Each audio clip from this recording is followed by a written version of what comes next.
Welcome to the regular meeting of the Climate and Infrastructure Committee for October 10th, 2024.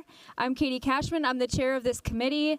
Before we begin the meeting, I want to offer a friendly reminder to all members, staff, and the public that these meetings are broadcast live to ensure greater public participation.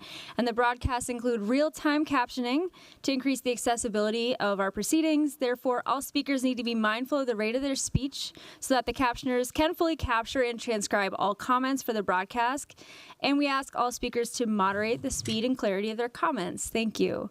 At this time, I'll ask the clerk to call the roll so we can verify quorum for the meeting. Councilmember Vita. Present. Osman. Present. Chavez. Present. Chowdhury. Present. Vice Chair Koski. Present. Chair Cashman. Present. There are 6 members present. Thank you. Let the record reflect that we have a quorum. Today we have members of the public here for 3 public hearings, and we'll be receiving and filing public comments on the Hennepin Energy Recovery Center, or HERC, closure resolution. So without objection, I'd like to start with our consent agenda, then do all of the 3 public hearings, then move on to discussion items 8 and 9, and then we'll do the HERC public comments. And finally, we'll finish with discussion item number 10. This order is slightly different than what's on the printed agenda. Seeing no objection to that, we'll start out with our consent agenda, which are items number 4 through 7. So item 4 is authorizing a contract with Xcel Energy for the Upper Harbor Phase 1 Public Infrastructure Project. Item 5 is authorizing a joint powers agreement to continue the city's participation in the Bassett Creek Watershed Management Commission. Item 6 is authorizing a joint powers agreement to continue the city's participation in the Shingle Creek Watershed Management Commission. Item 7 is updating uniform assessment rates for street construction, street renovation, street resurfacing, and alley construction improvements. Are there any items from the consent agenda that other members would like to pull? Okay, I'm going to go ahead and pull item number 6 for a brief discussion. I'm sorry, item number 5, the Bassett Creek Water Management Commission. And I know that our Minneapolis Commissioner, Mike Welch, is here today, who served on the commission for 24 years. And I just wanted to invite him up to, if he's here. Mike, are you here? Come on up. Thank you. Thanks for serving on the commission. Thank you for being the Minneapolis representative on the commission that includes 8 other cities, so 9 cities. And I just wanted to ask you, as a water resources lawyer and as a climate resiliency advocate, I wanted you to explain a little bit some of the things that you advocated for in this JPA, including compensation for commissioners and having a shorter term agreement than normal. So can you explain a little bit why those 2 issues were important to you?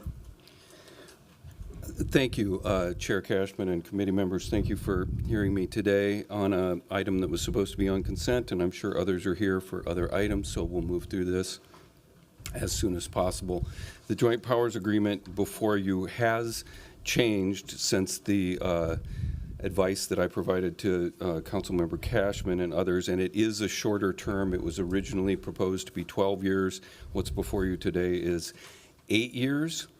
We also proposed originally a commissioner compensation provision that would allow Bassett Creek Watershed Management Commission to directly compensate commissioners, as opposed to what exists now, which is that each individual city can make a decision on that. By far the most significant item to me is the 8-year term, and the term of this agreement, which, as I say, has been reduced. I advocated for a shorter term of 3 or maybe 5 years, because the commission has identified in planning for the next 10 years in our new 10-year plan a significant body of work that, in my view and in my experience, the commission is not well situated and not well supplied with capability to implement that scope of work and all the activities we need to undertake. So the commission acknowledged that, and the group identified the need to assess the capacity of the commission to implement the new plan. And that will be, under the current plan, the first item that the commission undertakes under this new plan when it is adopted. Okay. And I'm sorry, I'm going to go, there's a bunch of watershed management concepts here that you may have to just bear with me, but That's the plan okay. is very important. Yeah. It guides all our work. So there's an idea that we would assess the capacity of the commission and then implement some changes. Significant changes, such as getting the capacity to levy for our administrative budget, would require an amendment to the joint powers agreement that is proposed for approval today. That's, and I believe that a 3, as I say, or a 5-year term would be more appropriate so that the commission has the capacity and the fleetness to make changes relatively soon and to increase its capacity. Right now, we have one part-time, very capable contracted administrator, but I think we've all acknowledged, I can't speak for the whole commission here, and I'm not speaking for the commission today, that that's not enough. So that's where the second item comes in. The commissioner compensation provision, to me, was a critical first step toward implementing the recently adopted diversity and equity policy that the commission has adopted, because not very few people, and especially representing Minneapolis and the areas of Minneapolis that are within the watershed, can just come and not be compensated, can volunteer. You have to have a certain amount of luxury or spare time or what have you, or be crazy about water resources issues like I am, to be able to spend that kind of time. Okay. That provision was removed from what is before you today, so it's gone back to the way it is now, which is that cities can compensate members, but not the commission proper. Okay. The reason, I will sum up with this, that the challenges facing the commission are very significant, with climate change rapidly increasing, rainfall amounts and the intensity of storms that we're dealing with, and the impact, potential impact on flooding and resource degradation. I will take some of the blame in the last plan, of course, because I was part of it, that I don't think we did a robust enough job to plan for that and to implement projects and study in their last plan. And I think that fact notwithstanding, now's the time to do it. There are a number of ways you could go here, and I've outlined some of those in a memo that I provided today. And my view is that the rejection by the commission of the commissioner compensation does not bode well for the commission's ability to modify this joint powers agreement and have all 9 member cities agree to a modification at the end of that assessment period. Okay. So I'll leave it at that, because that's kind of a lot, and Yeah. certainly be glad to answer any questions that the committee members might have. Thank you. Thank you for outlining your concerns, and I am also going to ask Liz Stout to come up and just speak from the city's perspective on some of the pieces of the JPA and also the plans and capacity of the commission. So I did want to ask you why you're supporting this 8-year agreement instead of the original 30-year agreement that was proposed, and then also that it's higher than the 3 to 5 year proposal that was also advocated for. Yes, thank you, Chair Cashman and committee members. I agree with Commissioner Welsh that organizational change is going to be necessary in Bassett Creek to meet a lot of the future challenges. The commission right now is working on their 10-year comprehensive plan, which is will guide their work over the next 10 years and is a really labor-intensive document. When that is completed, they're committed to doing an organizational analysis to figure out how best to organize the commission to implement those priorities. Then they kind of need to put together a plan on how to implement those recommendations. There are 9 member cities that all have to be on the same page, and that does take a little bit of negotiation and finesse, And I truly believe that an 8-year term is about the appropriate amount of time to get all of that work done and get it done effectively and bring all 9 member cities to agreement on what changes need to be made. Okay. Thank you for explaining that. And I did want to also ask how, the model of this JPA will still be able to address some of Mr. Welch's concerns around the increased need for action around increased flooding, precipitation, et cetera, that's impacting the Bassett Creek Valley.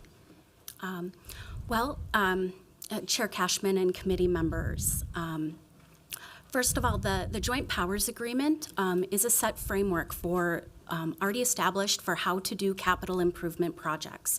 We've been very successful in doing partnership projects with the Bassett Creek Commission and even with the Park Board, including the upcoming Bryn Mawr Meadows project that they're having a ribbon cutting later this month.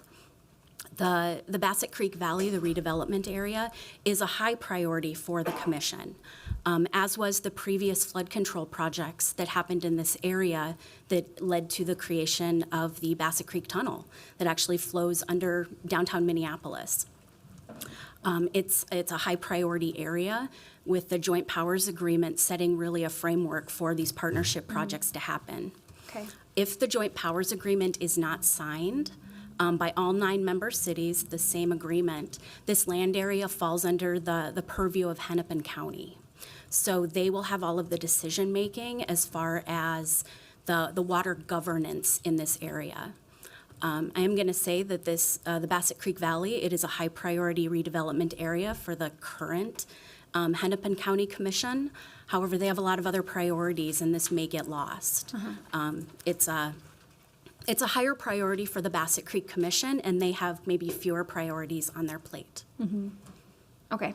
Thank you so much for answering some of the questions I had, and just so members know, this really impacts Ward 7, the Bryn Mawr neighborhood, which is why I wanted to make sure to pull it for some discussion. And are there any other questions for committee members on this item? Okay, I'm going to go ahead and move this for approval, and thank you both for coming in and all the work that you've put into this agreement.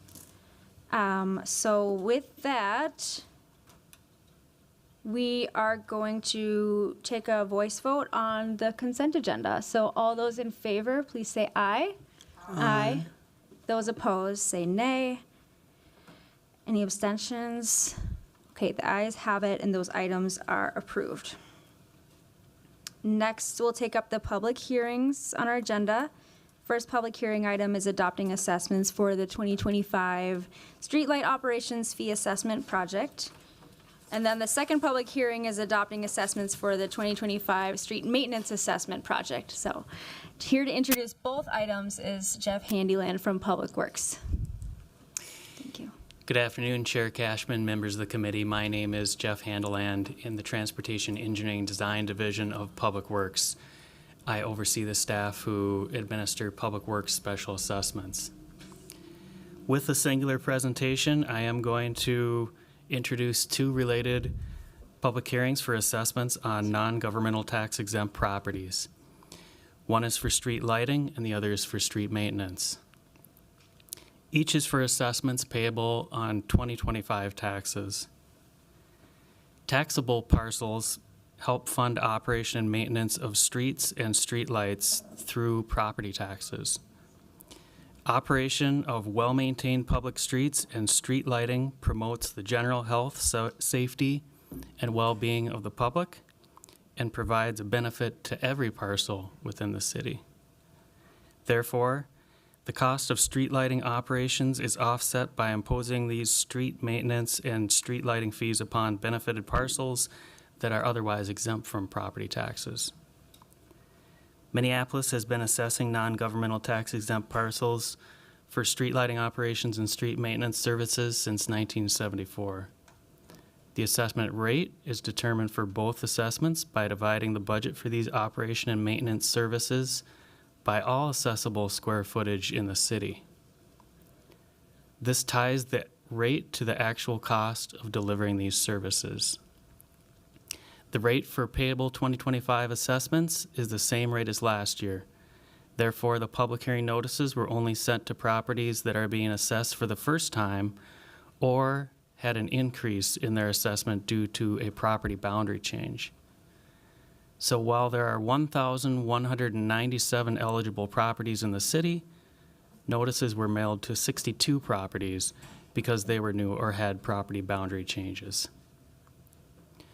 For streetlight operations assessments, the median assessment is $44 a year, while the mean or average assessment is $93 a year. And the total for all street lighting assessments payable in 2025 is $110,999. For street maintenance assessments, the median assessment is $218 a year, while the mean or average assessment is $463 a year. And the total for all street maintenance assessments payable in 2025 is $554,228. Taxable properties pay their share of these same costs through normal property taxes. Tax-exempt properties also benefit from streets and streetlights, so state law enables this special assessment. This concludes my presentation. I'll stay nearby in case there are any questions. Thank you for the presentation. And I will proceed to open the public hearing on this, but we don't have anyone signed up. If there is someone who did come to speak on either of these items, you can just raise your hand now. Yes, come on forward. Please state your name and also where you live. And you have 2 minutes. I'm Leslie Jackson. I'm a Minneapolis resident. I sit on Northside Minneapolis Green Zones and SEAC as a co-chair. And I thought this meeting was something else, but I'm here. And so and I know I have 2 minutes, but as far as these street lights and assess, I'm just wondering, have they looked at the communities that have high rate crimes and included that to add additional lighting to these places that don't have lights and the high rate crime areas that have trouble with the lighting to do an increase in our communities? Thank you very much. Thanks for your comments. We do have another public hearing coming up, so I hope what you came here for is still going to be on the agenda. Okay, seeing no one else who wants to speak on this, I'll close the public hearing, ask if there are any questions or discussion from committee members. All right, so seeing none, I'll move approval of both item 1 and 2. All those in favor say aye. Aye. Those opposed say nay. Any abstentions? Great, thank you. The motion carries. Our next public hearing is approving proposed services and service charges for the Legacy Special Service District. And here to introduce this item is David Bauer from Public Works. Welcome. Chair Cashman, members of the committee, I am David Bauer, Project Manager for Special Service Districts. Previously, you may recall we were before you on September 12th to present the 2025 services and service charges for our 428A Special Service Districts. And as you may remember, 428A refers to the Minnesota state statute that grants municipalities the authority to establish special service districts by ordinance. All the special service districts before you today are legacy districts, meaning they predate the statute. However, regardless of the district's origin, all special service districts allow property owners in a commercial area to collectively impose service charges on themselves each year to create a pool of funds. These funds are directed back in the form of enhanced services and special amenities. These enhanced services and special amenities are over and above what the city ordinarily provides. Each special service district is guided by an advisory board that is comprised of property owners or the representative within a district. Each advisory board recommends the services, service frequencies, estimated budget, and the service charge methodology for their district. Special service district service charges are included on the affected property owner's regular property tax statements that are issued by the Hennepin County. Funds are then transferred from the county to the city and used to procure the services described in their annual work plan. The City of Minneapolis Public Works Department implements the recommended services through a competitive bid process and contracts with third-party vendors to accomplish the work. The city provides all advisory board administration, procurement services, contract management, financial management, and vendor performance monitoring. Advisory board members also monitor service delivery throughout the year to ensure that services are meeting the expectations of property owners within each district. Before you today, we have the 48th in Chicago, Central Avenue, Dinkytown, East Street, Linden Hills, Lowry Hill, Stadium Village, and Uptown Special Service Districts, all seeking approval for their 2025 proposed services and service charges. Over the summer, Public Works staff worked with each district's advisory board to recommend the services, prepare a budget, and review their assessment methodology for the coming year. These service charges would be collected on their 2025 real estate taxes in the same manner as special assessments. Each affected property owner was mailed a notice of the public hearing and the service charge amount 10 days in advance of this public hearing. Also included in the mailing was a copy of the proposed operating plan and budget.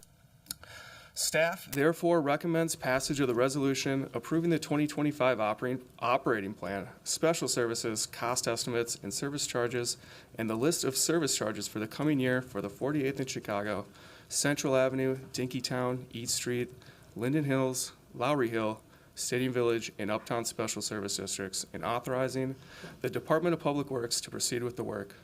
That concludes my presentation. Thank you, and happy to stand by and answer any questions. Thanks, Mr. Bauer.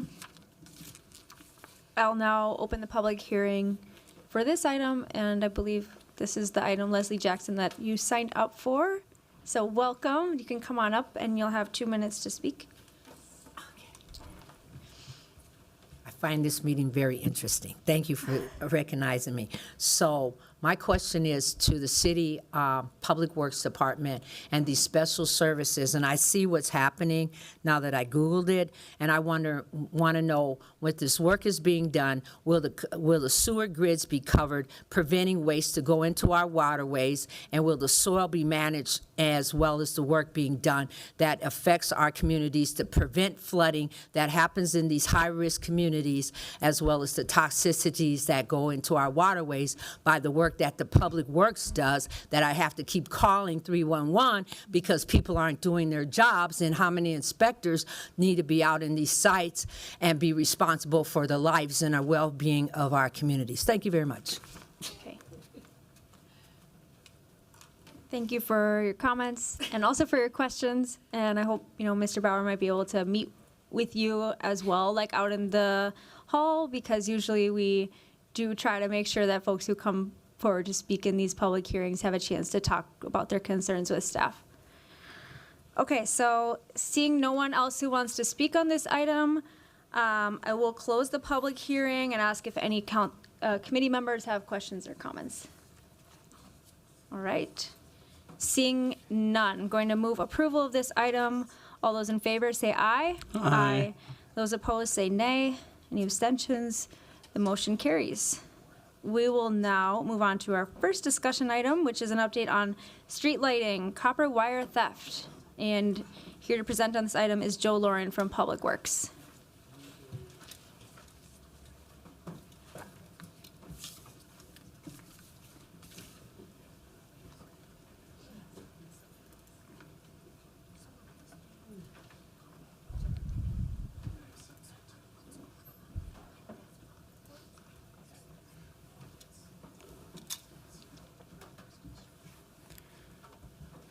Good afternoon, Chair Cashman, members of the committee. My name is Joe Lauren, and I'm a project manager for Public Works Traffic Division.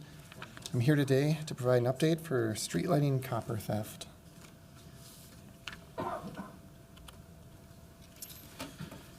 Here's a brief overview of the size of our system and the maintenance responsibilities. We currently have about 22,000 streetlights within the city of Minneapolis, maintained by Public Works. This includes the roadway-facing parkway lights as well. We do receive a little over 2,100 outage and damage reports to 311 each year, which is about 10% of our system needs some type of maintenance or attention. About 24,000 lights are maintained by Xcel Energy. Those are the lights attached to the wood poles. That also includes the lights within the alleys. Lights within parks or on park trails are maintained by the park board. Here's a brief overview on Public Works' ongoing lighting programs and projects. We have a lot going on a yearly basis. We have pedestrian streetlight corridor program. These are the busy arterial roadways. $1 million per year is allocated to replacing the wood pole streetlights on those streets with city standard street lighting, a mixture of 30-foot and 15-foot streetlight poles. The streetlight renovation program is $1.5 million per year. That money goes towards LED conversions, hazardous pole replacements, meaning poles in poor condition, pole painting to prolong the life of the poles themselves, service cabinet replacements, and pole condition inspections. Additionally, we have the Parkway Lighting Replacement Program. $350,000 per year is dedicated to replace direct buried parkway lights with new foundations, conduits, poles, and fixtures. I have 2 slides on an update for the direct buried wire replacement project. It's been a handful of months since we've updated here on this project. The $9 million in city funding over a 2-year budget cycle to replace approximately 600 lights is well underway. Over 200 lights have been replaced in 2024. And the remaining are to be installed in 2025. So on the left side of the slide, it's 75% complete. That number is probably slightly higher now. Ramsey Street is very close to completion. Crews are currently working on 3rd Avenue Northeast. And then there's a map of U of M and Dinkytown area. About 65 poles were replaced there. That was all above ground work due to poles in poor condition. Work starting in 2024 and continuing in 2025 is shown in these maps here as well. So 4 different neighborhoods. Marcy Park, Near North, and Como neighborhoods. So getting more into the copper theft topic, these are the prices of copper over the last 6 years. The notable price increase was from around 2020, where it jumped from under $3 per pound up past $4, and then it's really been there ever since, based on an average per year. And the current price is close to $4.50 per pound. So we do think that the increased price of the copper is correlated with the streetlight wire theft. We see similar timeline overlaps. This is a nationwide issue, and it applies to many other areas of industry and infrastructure other than just streetlights. This includes communication towers. Air conditioner units are susceptible.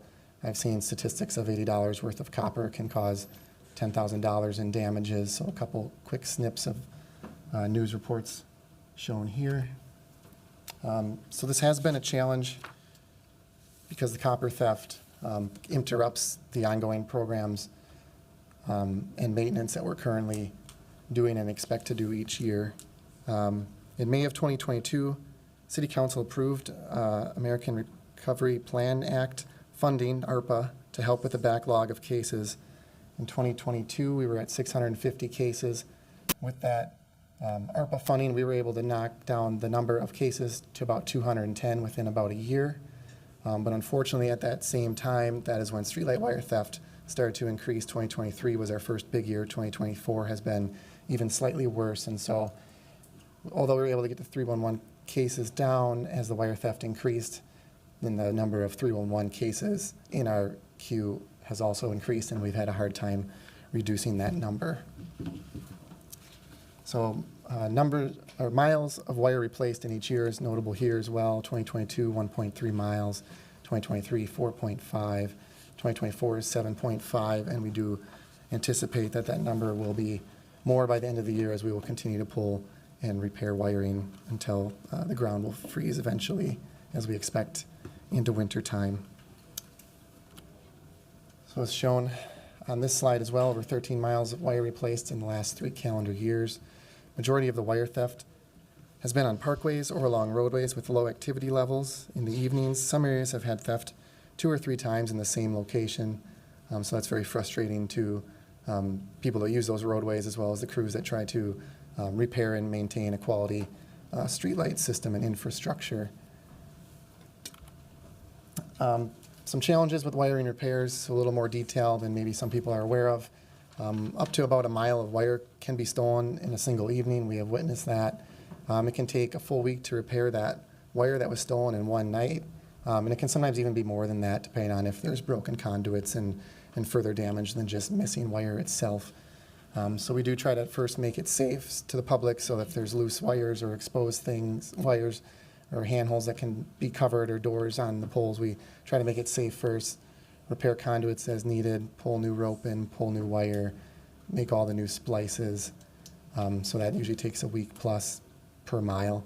The cost to replace this wire and material is estimated to be about 6 times more than the actual value of the copper that's being recycled.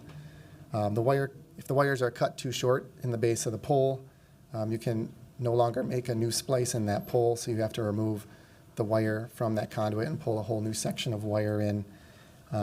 We estimate the cost of repair to reinstall wiring at about $40,000 per mile. Vandalized cabinets can be around $10,000. We've seen some of these recently as well, where cabinets are being broken into and all the wires are cut out of the service cabinets.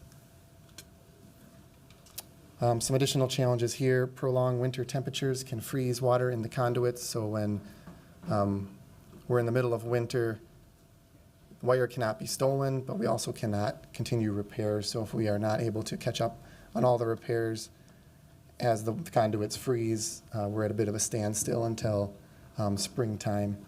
The time and cost to install temporary lighting can often be as much or more per light.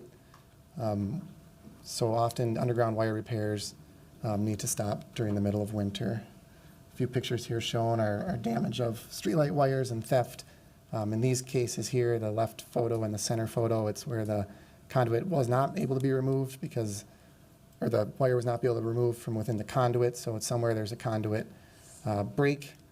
So if wires are cut in too short, we'll have to repair that conduit underground, and it becomes an excavation project. The photo on the right is a service cabinet that was broken into. They are locked, and all the wire from that cabinet was removed. So that entire circuit for that streetlight system would no longer be functioning under that circumstance. Some best practices, research, and pilot strategies. Wire labeling can be done. There is an extra cost to that, but there are a lot of low-cost machines and devices that can strip copper very efficiently and inexpensively. So there are some challenges there. Base hardening with extra welding or layers of metal. We've tested this out in some areas. It's time-consuming, and there's varying levels of success with that. Solar, we have continued to research that and have discussions and try to better understand if that would be a viable option. There are some challenges with that technology as well. City of Minneapolis has a lot of tree coverage, which is great, but challenging for solar within the boulevards. Fixtures may not be able to illuminate at full brightness all of the time, depending on if they can receive a consistent amount of sunlight to have a full battery charge. Maintenance to keep solar panels clear of snow and ice is not fully understood. So Minnesota winter is obviously a challenging climate. Each light would require a battery. Common battery warranties are for 8 years, and so if batteries do not last longer than that warranty period, there still would be a lot of ongoing maintenance to continually replace batteries. And most LED fixtures we have replaced within the 10 years have not needed any maintenance yet, so that's we're trying to reduce maintenance as much as possible. We did just throw together some very ballpark numbers on what it would be to convert the entire city. $220 million was just a very high-level estimate on what that may take. We will continue to track new products and technology as it becomes available and continue to have those discussions with manufacturers and product reps. Another strategy that some groups have implemented was leaving on the lights 24/7. This causes the circuit to have electricity in it all day and all night, so anyone that would cut into that circuit is cutting a live circuit, so it maybe makes it a little bit more of a deterrent, but of course it doubles the use and the cost of electricity. Best practices, research, and pilot strategies. Continued aluminum wire. This is one of the pilot strategies we've implemented to the most extent. So we have installed about 10 miles of underground aluminum within the last 9 months. The cost of this wire is about 75% less compared to copper, and the recycled value of the aluminum is about 75% less as well. We're continuing to install aluminum wires through the fall and early winter until the conduits freeze. I think that's the next slide. Oh, thank you. Thanks. Appreciate that. The majority of the 10 miles of aluminum wire is still in place. Some has been tampered with, a little bit has been stolen, but the majority is still there. There's been some evidence that, and then additionally, we are labeling these bases. There's aluminum wire. It may be enough to deter some people from, not tampering with it anymore. Remaining work in 2024, as mentioned, 10 miles have been replaced. We will continue to replace till the end of the year if conduits freeze. We currently have about 19 areas requiring wire theft, varying from just a few lights to mile plus long segments. There are a few of these locations of the 19 that have experienced a second round of theft shortly after they've been repaired. One location has experienced even an additional round, so it would be on round 3 of repairs. Wire will continue to be repaired and reinstalled until conduit freeze becomes prohibitive. Prioritization of repairs. There's a handful of considerations that we factor in when we're repairing the missing streetlight wire in these systems. We do look at vehicle and pedestrian activity levels. We do factor in the transportation equity priority scores, tiers 1 through 5, map shown here. We factor in the history of recurring theft. If an area has had theft 2 or 3 times immediately in a row, it may not be in our best interest to go immediately back to that same area.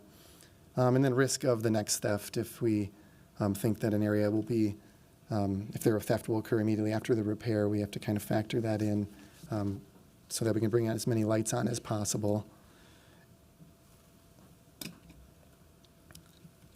Some maintenance awareness items that are important to remember. Only Public Works employees should be accessing the streetlight infrastructure except for a contractor on a reconstruction project during daytime hours. So that would include like a full roadway reconstruction, be the most common there. Public Works streetlight maintenance hours are 7 a.m. to 3:30 p.m. Monday through Friday. Vehicles identified with the city decal will be within the line of sight of the maintenance being performed. And any outages that are reported to 311, additional detail is appreciated, such as missing pole door covers, exposed wires, things like that. Helps us understand that would be a higher priority item to look at to make safe and make sure splices and things are safe to the public. And active thefts should be reported to 911.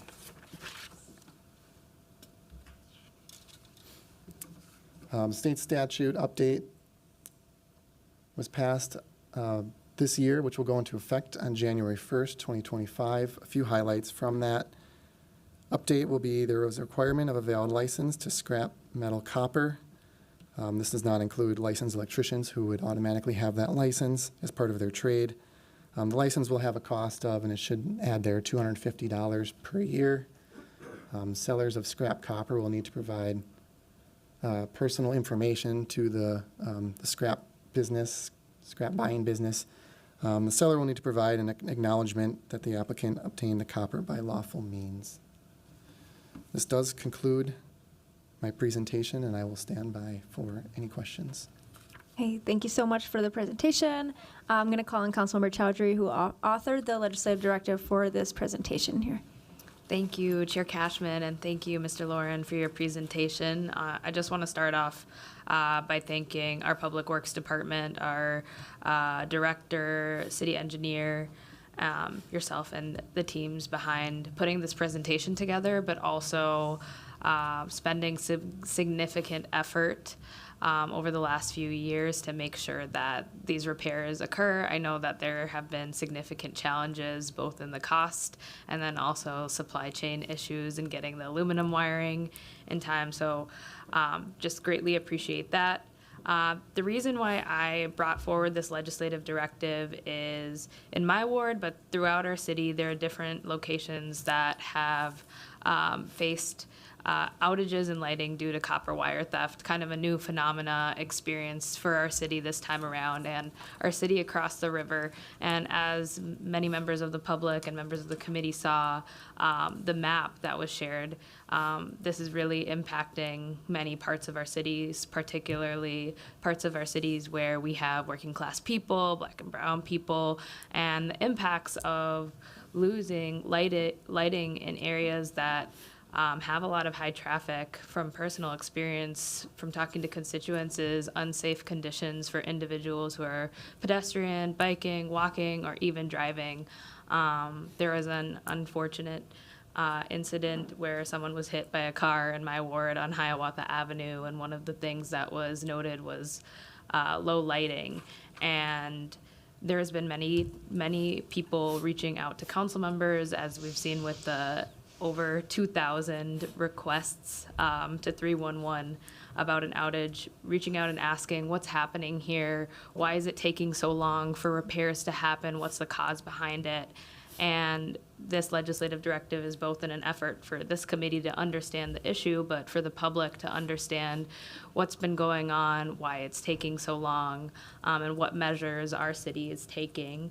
I did have a couple of questions, just kind of looking at what you shared. The first question is related to the parks. I kind of wanted to get a better understanding of our relationships to lighting when it comes to the parks. You mentioned that there is some lighting that the city of Minneapolis manages, and then some may also be maintained by the parks. And if there's copper wire theft that happens on a parkway, what does that usually look like? Thank you, Chair Cashman, Councilmember Chowdhury. So if the light is on a parkway and it faces the roadway, that's maintenance responsibility of Public Works traffic. If it's on an off-street trail or within the park itself, then that would be a park board responsibility. And so 311 process should be helpful in guiding those 311 requests to go to the correct groups. Okay, thank you. Yeah, I just asked because there is outage on West River Parkway, and then I know that probably several council members have areas where people enjoy the parks, and there's been outage for quite some time. So that's helpful to know. The next question that I have is the direct Berry wire replacement project that's happening. Is that type of wiring more preventative towards this type of copper wire theft? And if so, is that a standard that we're going to be approaching to lights that need replacement as time goes on? Thank you, Chair Cashman, Councilmember Chowdhury. We are currently with the direct buried wire replacement project using our current standard materials as far as pole fixture and wiring. The aluminum we are currently saving as a pilot for the areas that are being most challenged, but we didn't want to necessarily change our standard for areas that haven't traditionally had wire theft challenges. So we are currently using our standard on the new construction projects. Okay, thank you. This is not a question, just more of a comment. I really appreciated the graph that was shared about how much replacement was done during the period of time through COVID, when we had ARPA funding, and how we were able to bring down the number of lights that needed repair. And just seeing the change that happened in this short period of time, I think that was really helpful for me, just to get a better understanding and the data of what's been going on here. And also the graph that shared the cost of copper price per pound. I'm really interested to see how things shift and change as more aluminum wire is used in areas that need repair, and if there's going to be a trend of deterrence. And also interested to see when the state law goes into effect, how this will impact our communities. I do think this is an issue where criminalizing people isn't going to solve the problem. It's really about finding creative solutions to change the built environment and addressing this. And I'm interested in getting a better understanding from Public Works. It'll be a follow-up from me on the cost of the wire labeling and the base hardening, what's projected for next year, and if we're planning on budgeting for it, because we still have many areas of repair that's needed. And I'll also just note, I hope that our Public Works Department doesn't take on the tact of 24/7 lighting that's turned on, both wasteful but also feels pretty dangerous if someone gets electrocuted.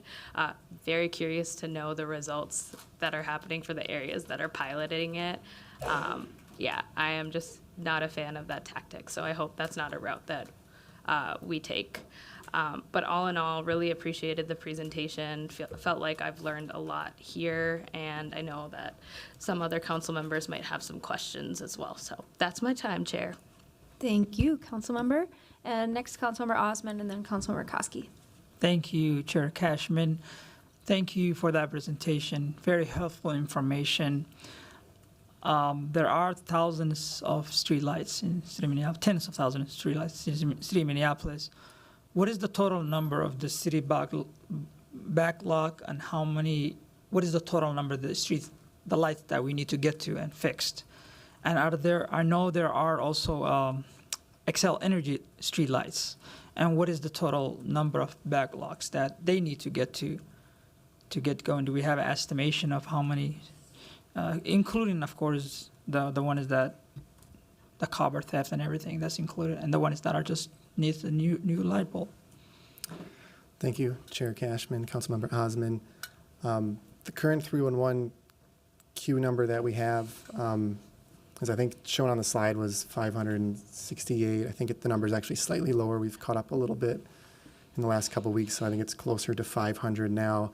Although that's 500 cases in the queue, some cases in the queue may be for more than one light out, so that number is probably slightly higher. It could be a case for 5 lights or something like that, for example.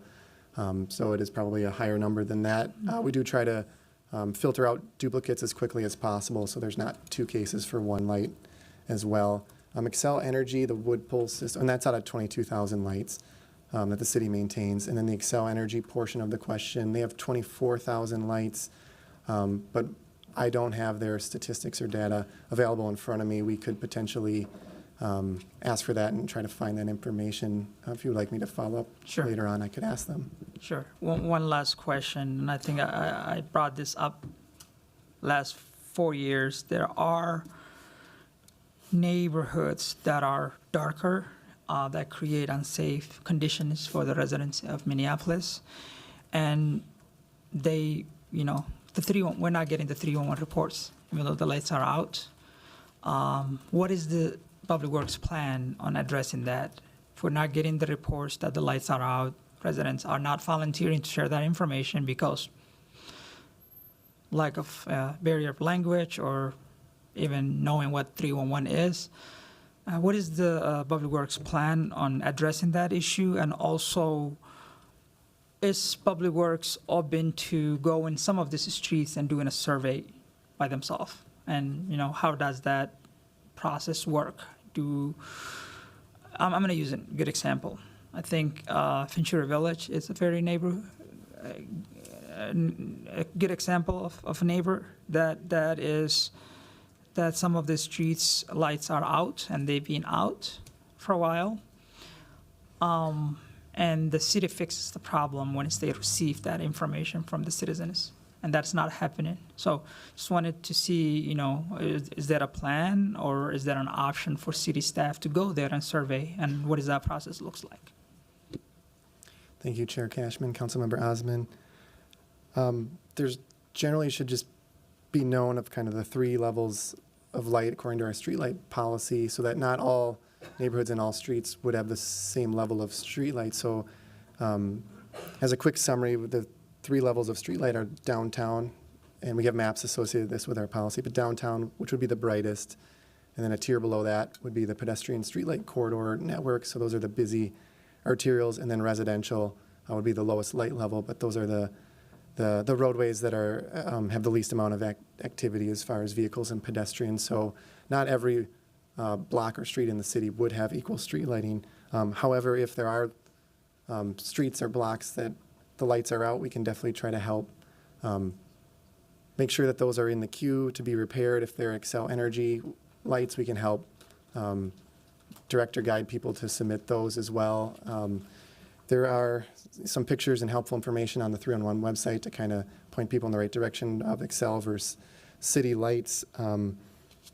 As far as, I guess, best strategies to help the communities better have a better understanding of how to submit these, I can follow up with 311 to see if they have any current strategies or programs in place. They're the ones that are the most active and involved as far as the intake of those systems.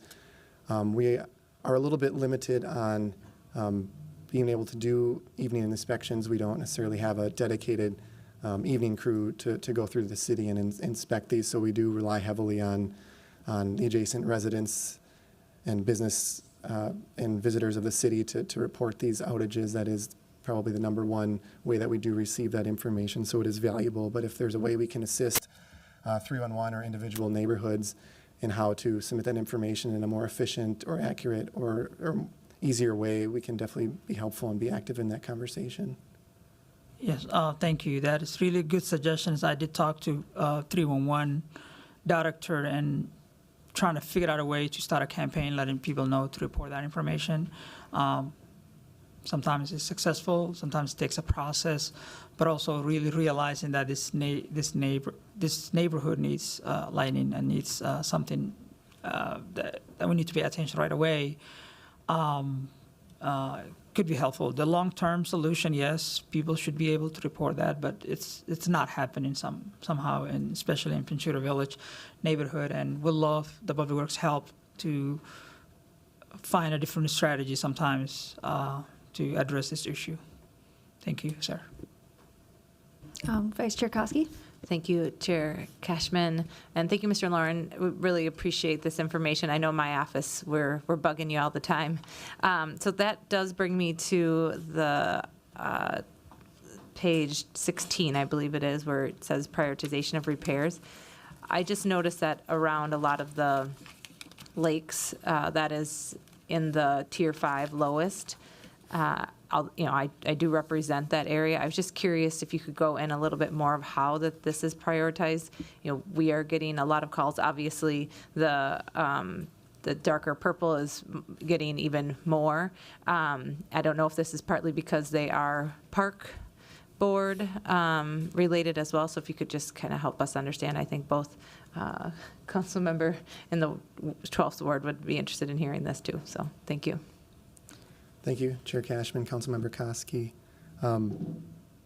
Yeah, thanks for the question. The map shown there is the transportation equity priority scores in the tier 1 through 5, tier 1 being the highest priority. And so the vehicle and pedestrian activity levels, which is one of the categories or factors we look at in repairs, that's kind of your Hiawatha Avenue, which was an example given. And so we've recently started some repairs on that busy corridor, a lot of pedestrians, higher speed traffic signals, and things like that were considered.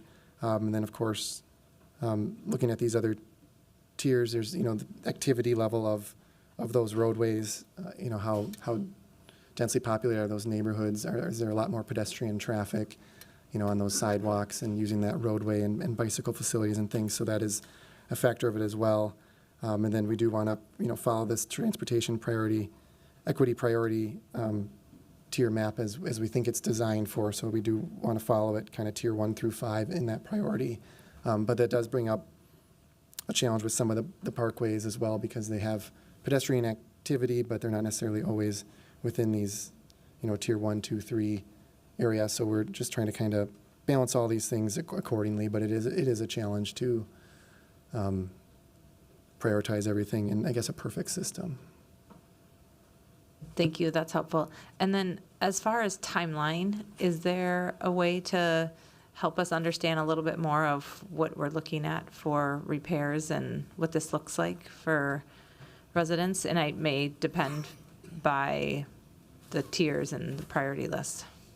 Thank you, Chair Cashman, Councilmember Koski.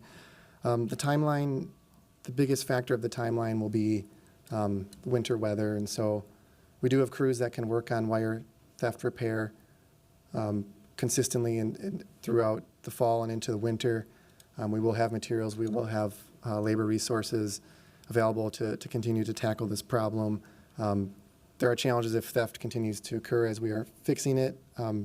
That can change the timelines a little bit as well. And then when the conduits do freeze, which they typically do every year, it just varies during which time of the winter that they freeze is kind of when it becomes too prohibitive to continue those repairs. If the conduits are frozen, you could spend all day and hardly get anything done just because the wires don't move. You can't get the pull rope in and things like that. So it's mostly weather dependent, but we will have resources, material and labor available to continue from now until the hard winter freeze. Thank you. Wonderful. Well, thanks for all that information. It's been really helpful to be able to hear this so we can report back to our constituents who are calling in and asking us about the status. So I don't see any more comments or questions from committee members, so thank you so much for your report. And we'll ask the clerk to file the report from Mr. Lauren on that. And now we're going to move into the 3 items on our agenda related to zero waste. And the first one is an update on the city's zero waste programming regarding specifically item number 6 on a legislative directive. And so this is a question regarding the analysis of the air pollution impacts at the Hennepin County Energy Recovery Center. And here to present on this item is Jenny Lansing from the Health Department. Welcome.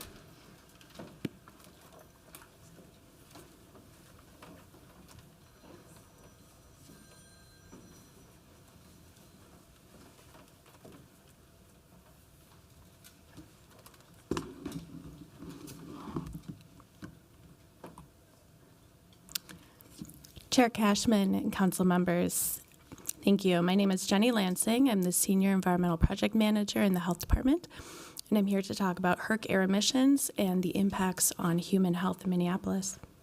I'd like to start by saying the Minneapolis Health Department is committed to working with public and private sectors to reduce pollution. We support all pollution reduction efforts, including the closure of HERC as part of a zero waste future. The following presentation is sharing data in response to the City Council's legislative directive. These are not our opinions, but data from emissions reporting from HERC using the MPCA's risk assessment protocol. This presentation is accompanied by a report that's available on LIMS. I did not print multiple copies of that report today. It's 24 pages, and we're all here talking about moving towards a zero waste future, so you can find that on LIMS.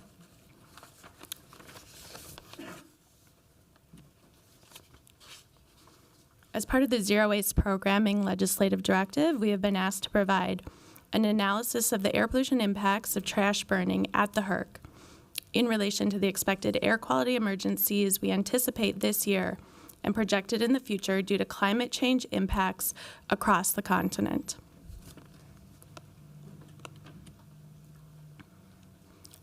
I'll begin with a summary of what we learned from our analysis of the data that have been provided to us by the Minnesota Pollution Control Agency.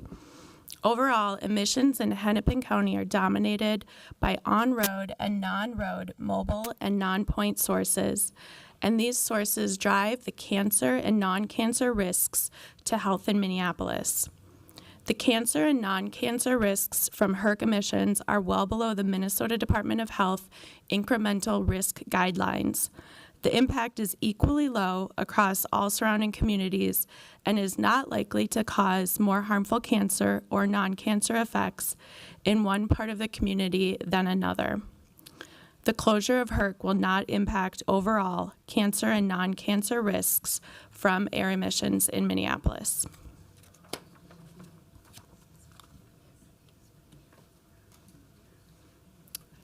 So this slide here shows an image of common sources of air pollution in your neighborhood. Often when people think about air pollution, they think about point sources, industrial facilities with large smokestacks. Point sources are also known as permitted facilities. While air pollution does come from point sources, it also comes from non-point sources, on-road mobile, and non-road mobile sources. Non-point sources include dry cleaners, automotive shops, gas stations, heating our houses, recreational fires, and charcoal grilling. On-road mobile sources are buses, trucks, and cars. Non-road mobile sources include agricultural equipment, the airport, and construction equipment.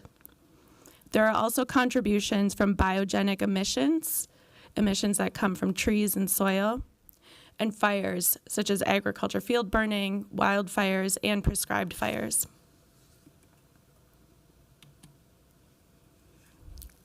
This pie chart shows 2020 emissions Hennepin County-wide by source.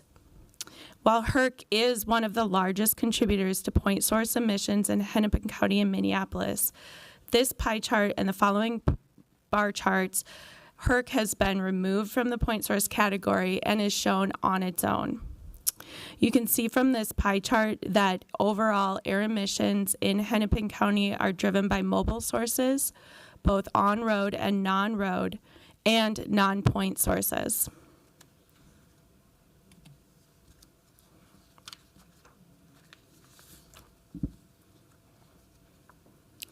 The Hennepin Energy Recovery Center, or HERC as we all call it, operates under a Minnesota Pollution Control Agency, or MPCA, air emissions permit. Air emissions at HERC are cleaned and treated with state-of-the-art equipment before being released. HERC's air permit requires it to operate under stringent United States Environmental Protection Agency, or EPA, and state of Minnesota air pollution regulations.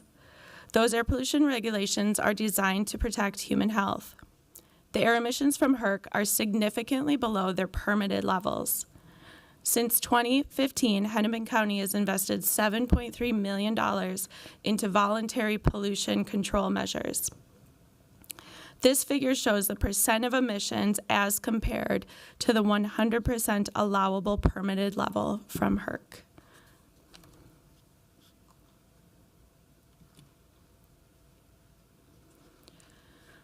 The MPCA studies, monitors, and regulates air pollutants in three primary categories: criteria pollutants, air toxics, and greenhouse gases. This analysis will focus on criteria pollutants and air toxics because these are the pollutants for which we have county-level data and health risk assessments. Criteria air pollutants are commonly found air pollutants of which the Clean Air Act requires EPA to set national ambient air quality standards, also known as NAAQS. The 6 criteria air pollutants are ground-level ozone, carbon monoxide, nitrogen dioxide, particulate matter, sulfur dioxide, and lead. Ammonia and volatile organic compounds are included in this chart and as criteria air pollutants because they're important contributors to the formation in the atmosphere of other criteria air pollutants, respectively particulate matter and ground-level ozone. Lead is not included in this chart, but will be included in later charts in the air toxics portions for metals. On this chart, you'll see that biogenic sources are shown in green, fire with a black outline, non-point sources in dark blue, point sources in yellow, non-road mobile sources in orange, on-road mobile sources in purple, and HERC in light blue. The percent contribution from HERC is also included at the top of each stacked bar.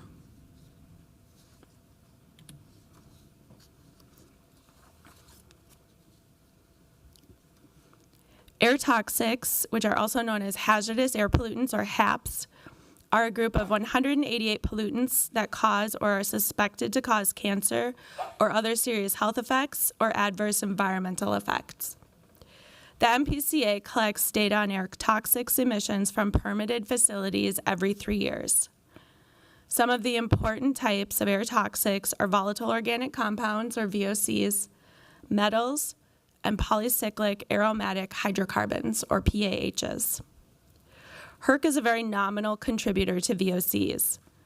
Therefore, this analysis will focus on HERC contributions to metals, PAHs, and 2 additional pollutants, hydrochloric acid and dioxin furans. Metals are emitted from incineration because products that contain metals are thrown away. Items such as batteries, electronics, metal packaging, and appliances all contain metal. Metals like lead, cadmium, chromium, and mercury are not destroyed during incineration.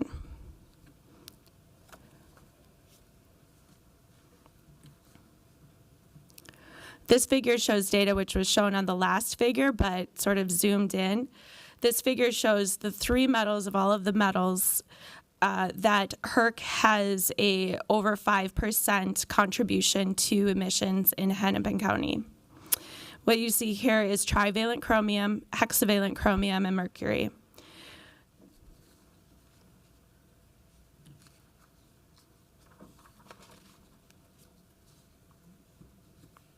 This chart shows all of the polycyclic aromatic hydrocarbons, or PAHs. HERC is a nominal contributor to PAH emissions. HERC contributions for all PAHs in Hennepin County is less than 0%, and thus there are not text boxes on the top of each stacked bars showing the percent.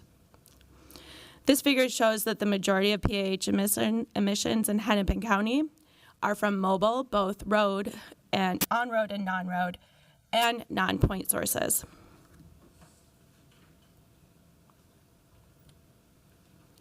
Hydrochloric acid is an important emission to call out on its own. It doesn't fit into one of the other categories, and there is major contribution from HERC.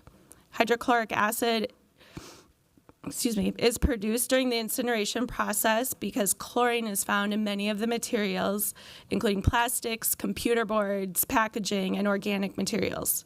During incineration, hydrogen reacts with the chlorine in the waste to form hydrochloric acid, or HCl. HERC is a major contributor to HCl emissions in Hennepin County. HCl is the main driver for non-cancer risks from HERC, which you will see in the upcoming slides.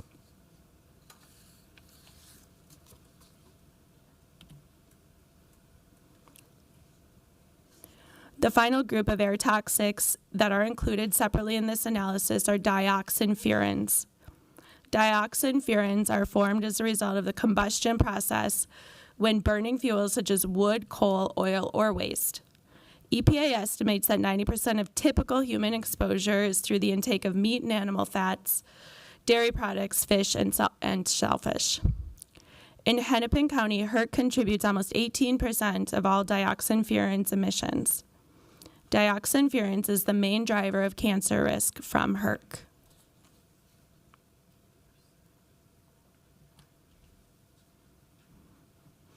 In the early 2000s, the MPCA began developing tools that would give a broader picture of the sources of air pollution in Minnesota and the potential cumulative impacts from all sources of air pollution.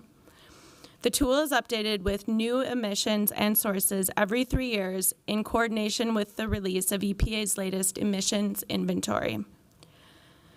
The risk assessment process involves inputting data from the emissions inventory and sources of emissions, air dispersion modeling, and chemical and physical properties of each pollutant to calculate media concentrations, in this case, air. An individual's potential exposure is then calculated from the air concentrations based on the risk scenario selected, in this case, inhalation. Cancer and non-cancer risks are predicted for each pollutant by comparing a hypothetical individual's total exposure to health benchmarks for that pollutant. Risk is calculated for point, non-point, on-road mobile, and non-road mobile emissions. Risk can be characterized as a sum of risks from all sources or individually for each point or facility source. Health risk is calculated for pollutants that are known or suspected to cause cancer. That's the total facility cancer risk. And for pollutants that do not cause cancer but result in other adverse health effects. That's the total facility hazard index. The facility risk calculations are compared to facility risk guidelines, which are developed by the Minnesota Department of Health, or MDH, in accordance with EPA guidance. Facilities must operate at or below the facility risk guidelines. The facility risk guideline for cancer is at or below 1 in 100,000 people, and the facility risk hazard is at or below 1. The facility risk index, or hazard quotient, or HQ, is a different measure than the 1 in 100,000 incremental risk guideline for cancer risks. When we get into the discussion about the risk for cancer, there's two types of risks for cancer. There's the background risk and the incremental risk. Minnesota Department of Health estimates that about 4 Minnesotans out of 10, or 40,000 out of 100, will be diagnosed with some type of cancer at some point in their lifetime. This is considered the background rate of cancer. The incremental risk is the additional risk that a facility's emissions add to the background risk. The facility risk guideline for cancer of 1 in 100,000 means that a facility's emissions cannot pose a significant additional increase to a person's risk of developing cancer. A risk of 1 in 100,000 is interpreted to mean that an individual has no more than a 1 in 100,000 chance of developing cancer from the exposure being evaluated. Another way of thinking about this, if a facility is at the incremental risk guideline of 1 in 100,000, it would be like adding one person to a background of 40,000 out of 100,000, or 40,001 out of 100,000. This figure shows the cancer risk from all pollution. This calculates total cancer risk from pollution from all point, non-point, on-road mobile, and non-road mobile sources. Across Minneapolis block groups, the cancer risk from all pollution ranges from a high of 5.16 in 100,000 to a low of 2.35 in 100,000. The main driver of cancer risk from air emissions in Minneapolis are from on-road mobile sources.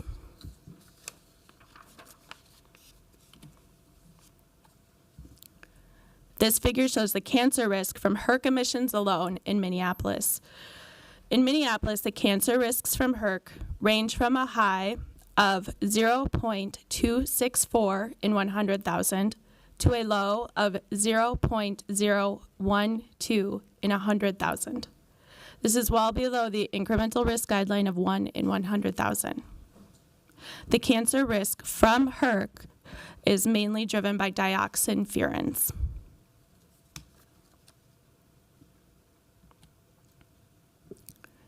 This figure shows the non-cancer risk from all pollution. This calculates the total non-cancer risk from pollution from all point, non-point, on-road mobile, and non-road mobile sources. As it was with cancer risk, the main driver of non-cancer risk from air emissions in Minneapolis are from on-road mobile sources. The non-cancer risk from all pollution ranges from a high of 3.77 to a low of 1.20 across Minneapolis block groups.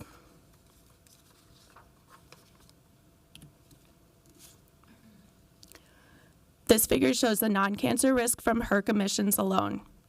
In Minneapolis, the non-cancer risks from HERC range from a high of 0.078 to a low of 0.003 across block groups.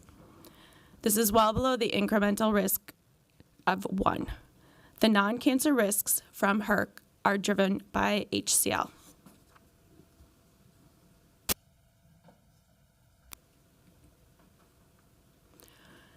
This is my last slide, and it just includes some considerations. It would be important to evaluate the impact of HERC emissions versus the impact of landfilling, including emissions from increased truck trips. The premature closure of HERC will result in increased truck transportation of trash throughout the county and outside of Hennepin County to landfills, resulting in more than 10,000 additional trips by semi-trailer trucks. The increase in truck traffic would add to what is already the highest source of pollution in Hennepin County and the driver of cancer and non-cancer risks from air pollution in Minneapolis. Increased pollution from truck traffic results in higher exposures at breathing height as opposed to controlled tall stack emissions, which are designed to better disperse pollution higher in the air to reduce ground level concentrations.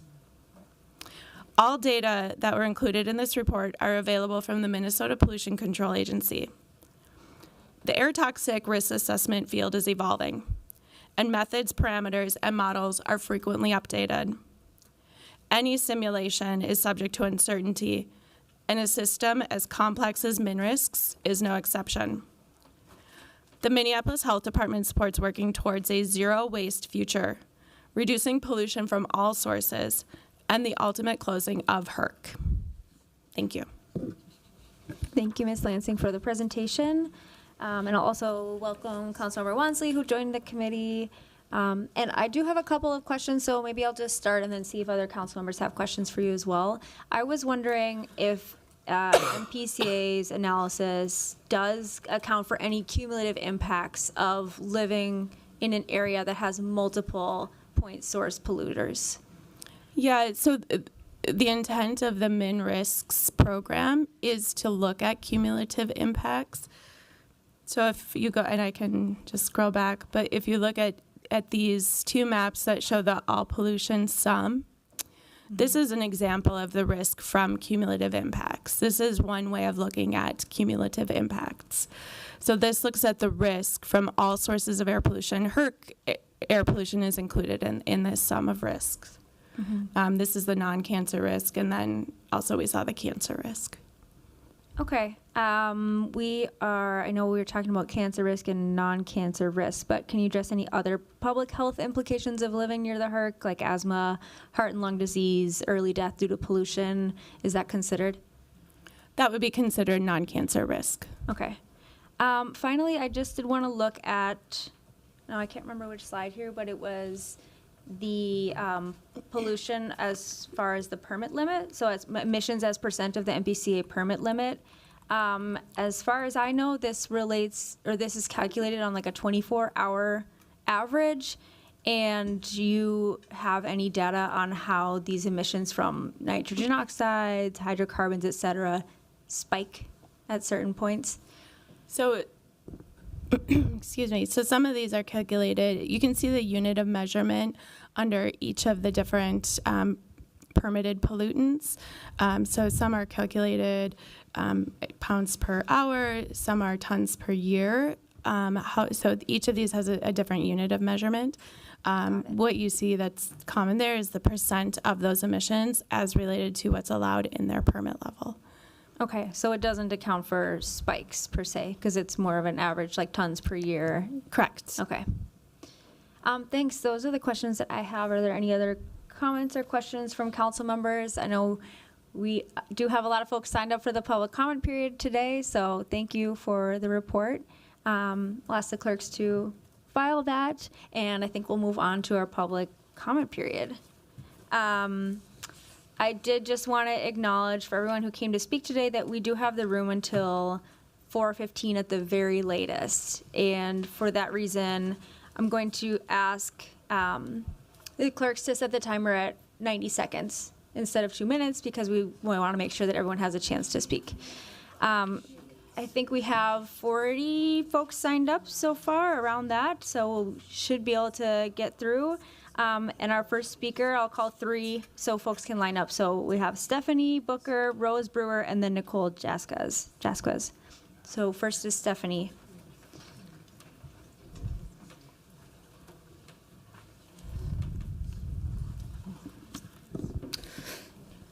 Good afternoon, council members. My name is Stephanie Marie Booker. My wife and I live in North Minneapolis, 1.5 miles away from the trash burner. What you just heard about how small Hennepin County, how the effects of HERC aren't great in terms of Hennepin County is not accounting for the effects of HERC on my neighborhood, 55411 in Minneapolis, the place where it has the highest asthma rates in the state, a place of historic environmental racism and classism in terms of not only placing a trash burner, but also other forms of historic environmental racism, including the placement of freeways. To take data that is about Hennepin County and ignore my specific community, and what it has suffered over 3 decades of pollution that has resulted in, according to the EPA, $25 million in health care. According to the EPA, so I'm sorry, but I refuse to sit back and let my community, 55411, be a sacrifice community to the rest of Hennepin County. Thank you. Next is Rose Brewer. Rose Brewer, and then Nicole Jasquez. Yes, council people, I'm Rose Brewer, longtime Hennepin County and Minneapolis resident. I want you to think about this, that it's been 35 years that HERC has existed in the very communities that the last speaker spoke to. Minneapolis, as well as Hennepin County, are a part of numerous cities and areas across the country that engage in unnamed and invisibilized racism. As a scholar and activist, I have been acutely aware of deeply rooted environmental injustices and have been in struggle against them. I know from decades of involvement that the demand of the need to breathe, deserving to breathe, is not an idle one. I've published, engaged in political education, and organized with Twin Cities organizations such as Afro-Eco and Environmental Justice Advocates of Minnesota to fundamentally change this situation. It is called a power shift. Here are the people who have spoken about environmental harms, from asthma to mercury in their children's public schools, drinking water, to the pollution in the air. Their voices led to the shutdown of dirty coal, and the demand today is the shutdown of the HERC. We know that as activists have argued, it should be replaced with a zero waste system, and most certainly with a compelling issue from the people who have been most impacted about the future ahead for them. Thank you. Thanks so much. Next we have Nicole Jasquez, and then we have Doug Gurian-Sherman, followed by Luke Norquist. Nicole. Hello, committee. I'm a part of Students for Climate Justice, which has pioneered climate justice initiatives at the University of Minnesota for years, even getting a zero waste resolution brought to the Board of Regents last spring. Historically, students have been at the core of movements, and we can see this with zero waste initiatives across the country as well. But despite student pushback, the University of Minnesota produces 19 million pounds of trash, 45% of which is burned at the HERC. These are heavily polluting and harming the densely populated BIPOC community that surrounds it. While the HERC burns through tens of millions of dollars per year for upkeep, the city is still stuck at 35 to 40% recycling rates, the same place it was at 30 years ago. This money could not go towards truck traffic, but towards initiatives in education about composting, recycling, and reduced consumption, as well as go towards harm reduction in the county with the highest states of asthma in the state. When the HERC shuts down and the city prioritizes zero waste, the university will rush to do the same.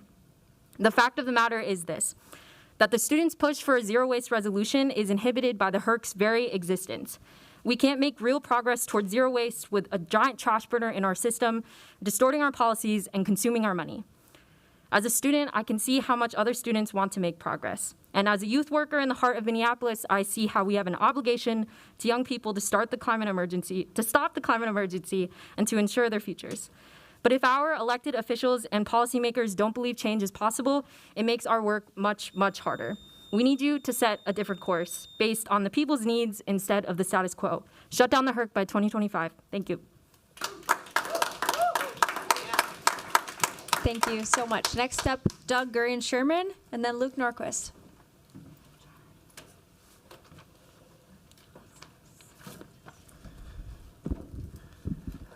I'm Doug Gurian-Sherman, a resident of Minneapolis. By way of background, I was a PhD risk assessment scientist at US EPA in the nonprofit sector.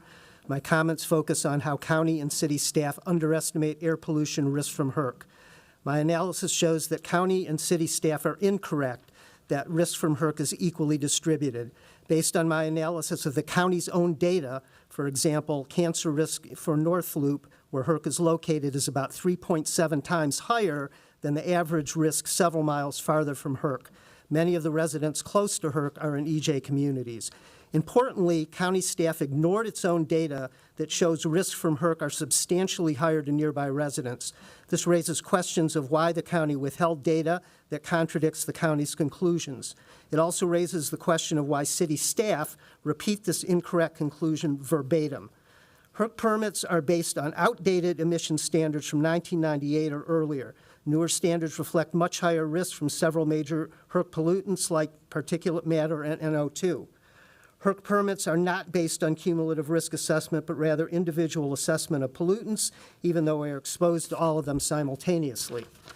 People in EJ communities are substantially more vulnerable and susceptible to a given amount of air pollution compared to non-EJ communities. This is not accounted for in permits or other MPCA risk assessments. There are several important pollutants emitted from HERC that are not covered in permits or other risk assessments. This includes PFAS. The solution to resolving these risks is to close HERC as soon as possible and strongly commit to reducing, reusing, and recycling waste. Passing the resolution in its current form will advance this process. I also have more extensive written comments, including a report that goes into much more detail about all of this that I'd like to submit as evidence. Yes. Can I give that to the clerk? Absolutely. Okay, thank you, Kendall. Next is Luke Norquist, followed by Leslie Jackson, and then Andrea Young.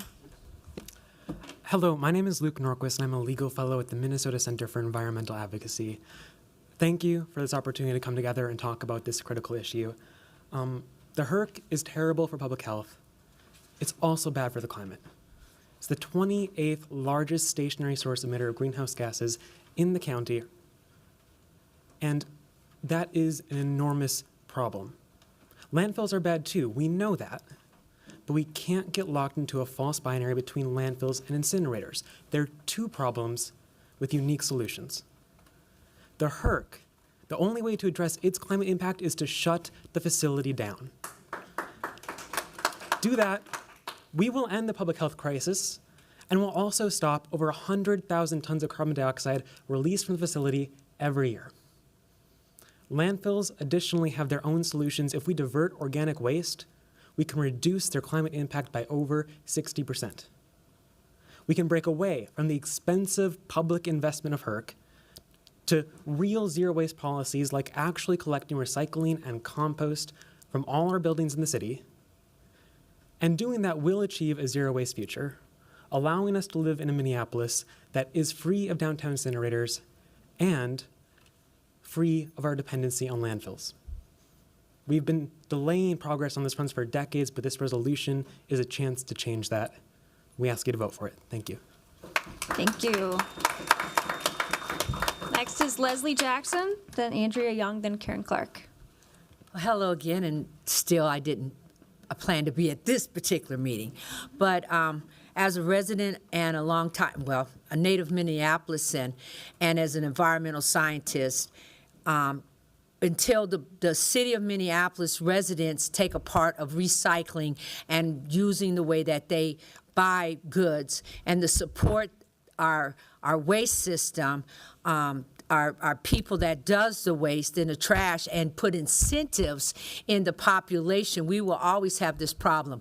And finding a sound solution, we have to work together with our waste department and the residents to incentivize them to get rid of their waste in an early fashion, to separate, to build those scraps out of organic waste to build community and to regain our soil and to put food on our table. These things can be done with the waste scraps, with the waste, and with the cooperation of the residents of Minneapolis, and to push programs to help us and to gain better living conditions in our community. Do I agree with the incinerator? No, I don't. I created a whole video, didn't know I'd be standing here today, and all I wanted to be was a photographer for National Geographic. But here we are. And so all I can say is push programs to help educate our communities to avoid this monstrosity so we won't waste your time, so we can focus on other things like good snacks and healthy environment. Thank you for your time, council people. Thank you. Next is Andrea Young.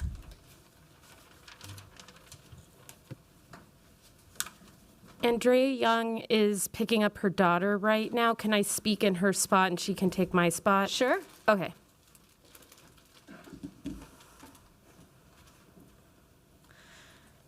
Greetings. My name is Jeanette Corsilius, and I live in the Twin Cities. I work in Minneapolis. Several women around me living in Minneapolis have been diagnosed with cancer over the last 6 months. As I was listening to the staff report, I was infuriated. How could you say that the HERC is not causing cancer? There are Black women living in North Minneapolis who've been working to shut down the HERC for several years now who have breast cancer. There are women who are barely in their 30s who live downtown who have cancer. I also have asthma. I did not have asthma before living here. I work 1.5 miles away from the HERC. This building is 1.5 miles away from the HERC. Why would you subject yourself to this? We all deserve to breathe clean air. We all deserve to drink clean water. If you care about your children, if you care about your grandchildren, you care about the kids in Minneapolis public schools, you will shut down the HERC immediately. We are going to get this thing shut down in 2025. You're either on our side or you're against us. I'm done. Shut it down! Next we have Karen Clark, followed by Louis Almayehu and Alex Iverson. Thank you for this opportunity to speak with you all. I really appreciate it. I'll try to be brief. I wrote you a letter, and you can read that. It has more comments because I can't get it all in this short amount of time. But let me just say that I speak as with several hats on as the activist executive director of the Women's Environmental Institute in collaboration with East Phillips Neighborhood Institute, where I serve on the board of directors, and as a more than 40-year resident of East Phillips Neighborhood. I'm also appointed by you all to the Southside Green Zone Council, but I'm not officially representing them. And then also bring you my experience as serving as a state legislator representing Southside neighborhoods for 38 years. So I want to just briefly say I applaud you for bringing forward this resolution. I'm concerned about the final wording that you put in it. I want you to put in some really strong commitments for that deal with the existing state laws and environmental justice principles that you as a city have already talked about over the years. The specific commitments I mentioned are the shutting down at the earliest possible time. I think the last speaker made a very strong point about that. Ideally by the end of 2025, by the end of then. Second, hands-on engagement of the community frontline leadership to decide how to redevelop that site. Third, restitution for the harm that's caused by HERC over these 3 decades of burning trash, including racial and economic health disparities as documented by cumulative impact analysis. That's really important. It was mentioned earlier. If you don't have that document, am I done? I guess I am. Well, let me just say, if you could look at my comments, I really did want to back up what Mr. Gurian Sherman said, and we need to honor those state laws that require cumulative impact analysis. You get a whole different story than what the city report provides. Next is Louis Almayehu and then Alex Iverson, followed by Shiori Kondo Mohammed. Louis?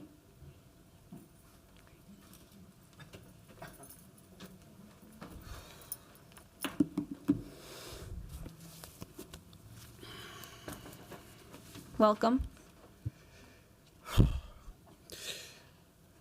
The whole context of this is very challenging because we're looking at one thing when we're actually need to be dealing with a toxic system. The reason people get sick is that the toxicity not only comes from a burner, it also comes from the poison within the food that's in the grocery stores, and their bodies are constantly under attack.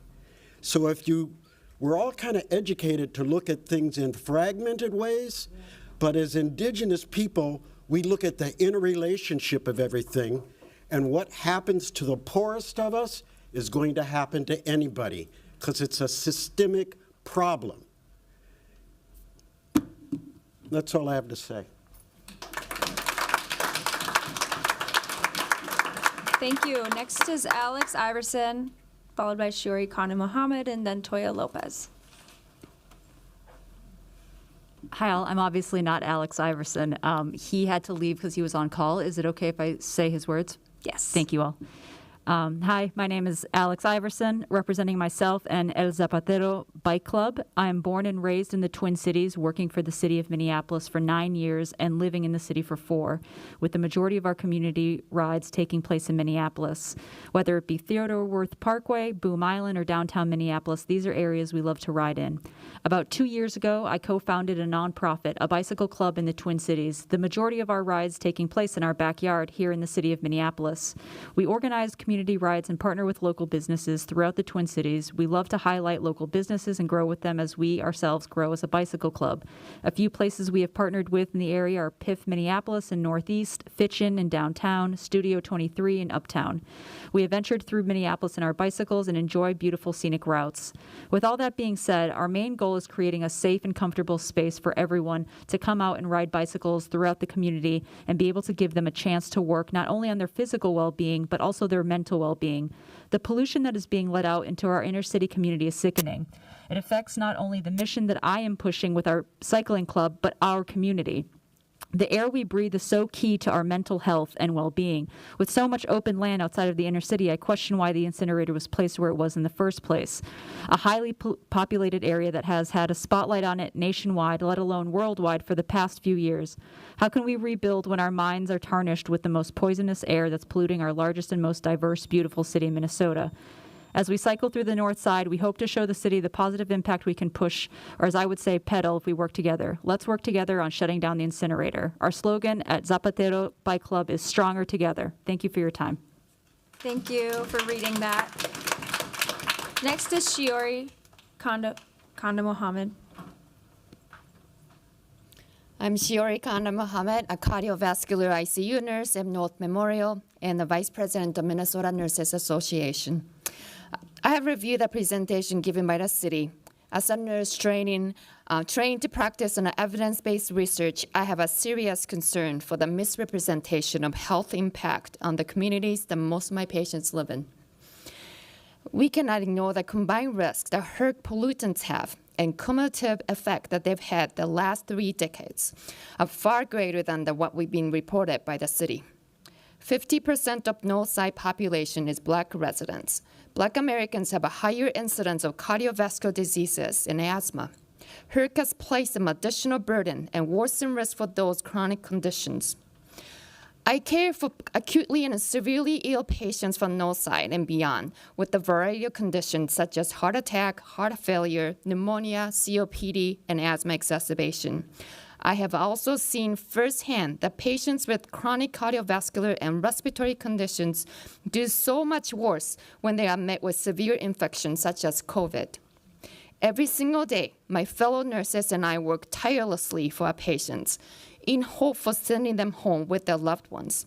But no matter how hard we work to get our patients back to the communities, if the root causes of their chronic conditions are not addressed, they are never going to achieve their best health. The longer you let HERC to operate, the more burden you add into the community that is already overburdened by economic and racial injustice. We nurses can do so much if the environment that our patients live in is harming their health. I urge all of you to do your part to shut down the HERC by the end of 2025. Thank you. Next, we have Toya Lopez, followed by Heidi Adelsman, and then Amelia Jackson. Toya. Awesome. Well, I guess not awesome.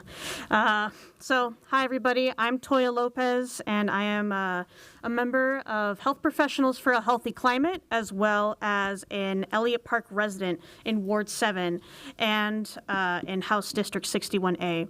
So, some quick history for folks.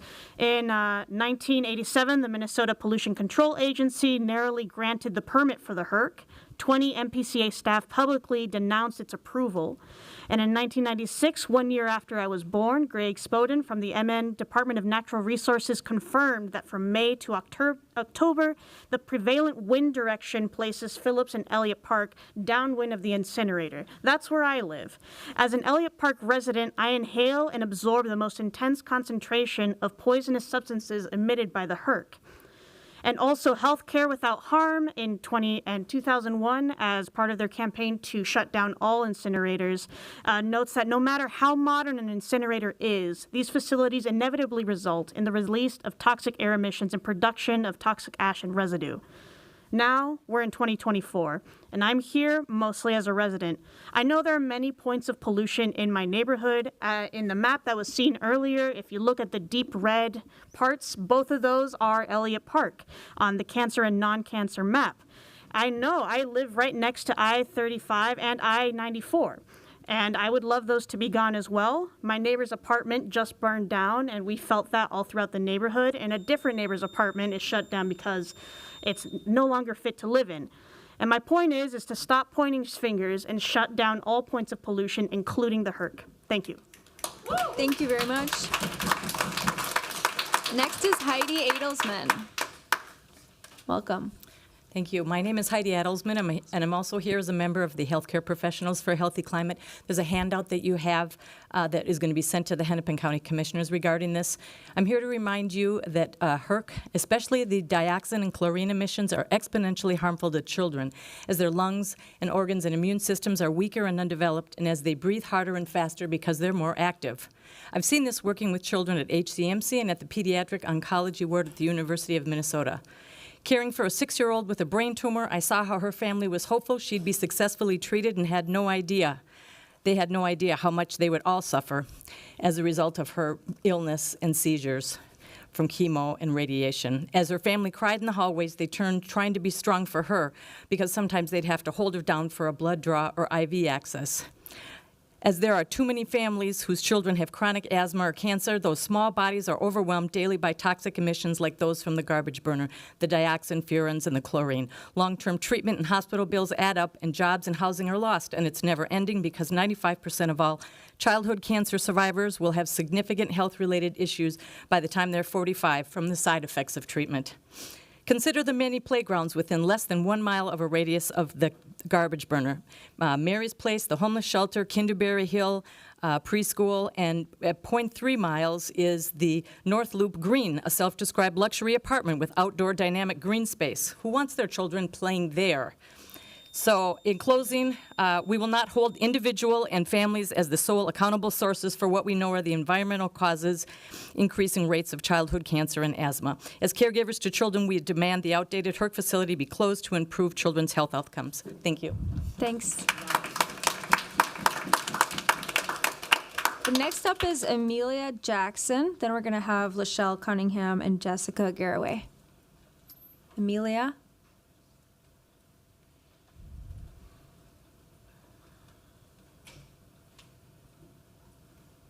Okay, Lachelle Cunningham.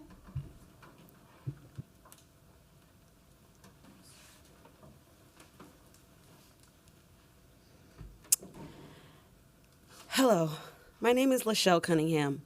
I'm a mother, a chef, a North Minneapolis resident, business owner, and I do a few other things. In my work as a food justice advocate and environmentalist, I have seen firsthand the negative health effects plaguing our communities, especially in neighborhoods like mine in the Jordan community in North Minneapolis, where pollution from facilities like HERC is a constant burden. I'm here because I believe institutions like HERC are part of systemic oppression that have disproportionately harmed communities of color and low-income neighborhoods. For 35 years, HERC has emitted toxic pollutants, lead, mercury, arsenic, that have caused asthma, heart conditions, cancer, and more for the people that are living around it. These impacts cannot be ignored or minimized by reports that claim that HERC's pollution is less than vehicles. HERC has been burning trash in our community, and that is already overburdened by pollution and public health crisis. It's time for HERC to be held accountable, and the way forward is through a commitment to zero waste. Shutting down HERC by the end of 2025 is a crucial first step, but it cannot end there. This isn't just about eliminating incineration. It's about creating a sustainable, equitable system where our waste management practices no longer harm vulnerable communities. Zero waste is not just an environmental goal. It's a public health and justice issue. Thank you.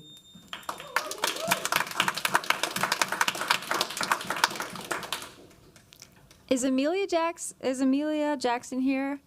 She's not. She had to leave to work. Okay, thanks. And so we have Jessica Garraway, then we'll have Marissa Rourke. Welcome. Hello, my name is Jessica Garraway. I'm a teacher in Minneapolis and an active member of Minneapolis Federation of Teachers. I'm also a founding member of our Eco-Justice Working Group.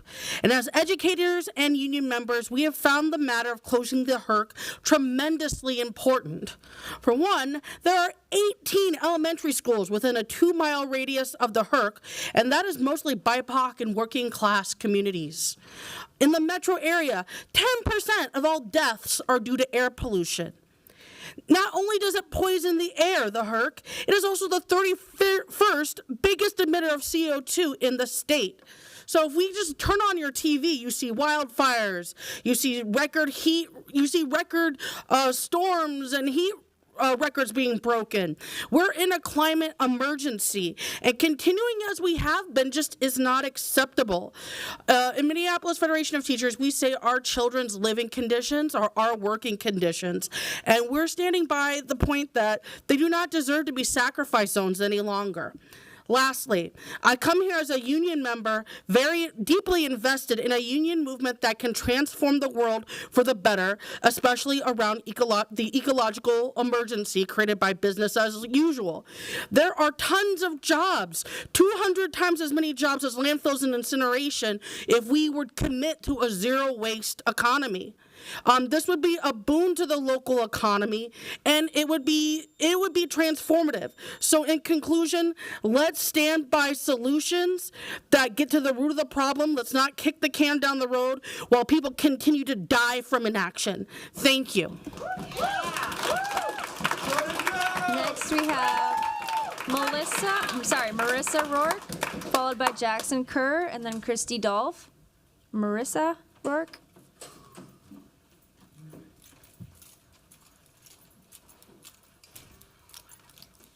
Good afternoon.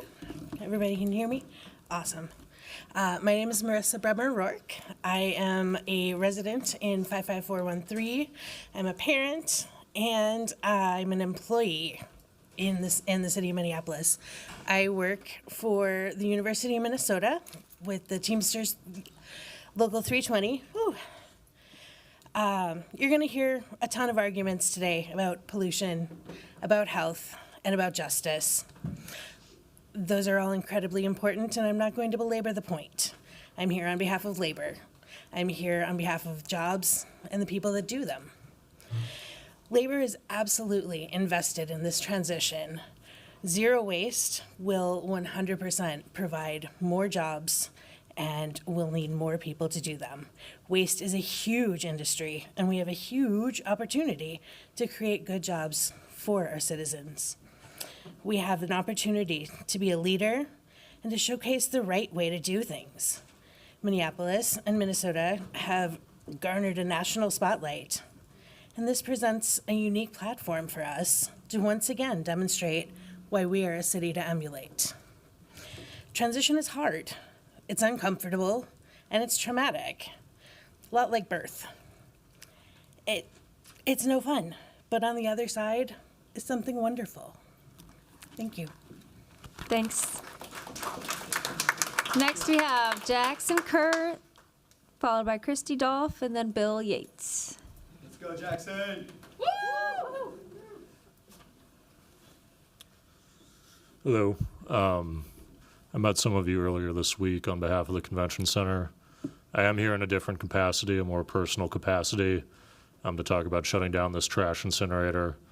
And I want to say that I personally took a great interest in this issue, in no small part because of the conversations I've had with union members that I represent, specifically at the University of Minnesota. I remember distinctly speaking to a union cook at one of the locations on campus, and he's a Longside Northside resident, and he described to me in detail how multiple members of his family have suffered from asthma, lung disease, and many have died, him being a longtime resident of North Minneapolis. And that to me really hit home the importance of this fight and shutting down this incinerator. I want to say that many of the union members that I do represent handle large volumes of waste and food scraps on a daily basis at large public employers such as the University of Minnesota, Hennepin County, and as you all know, the city of Minneapolis. And I do want to say that there's an obligation here to public employers on this issue. There's a sick irony where you have public employees handling this waste and then they go home and they're breathing it in as toxins and pollutions, the same waste that they handled at home. So I really want to emphasize to you, not only as people representing residents of this city, but also as a public employer, the obligation to shut down this trash incinerator and ensure that your employees are not being polluted by the same waste that they handle on a day-to-day basis. Thank you. Thank you, Jackson. Next is Christy Dolph. Hello, I'm Christy Dolph. I live in Northeast Minneapolis.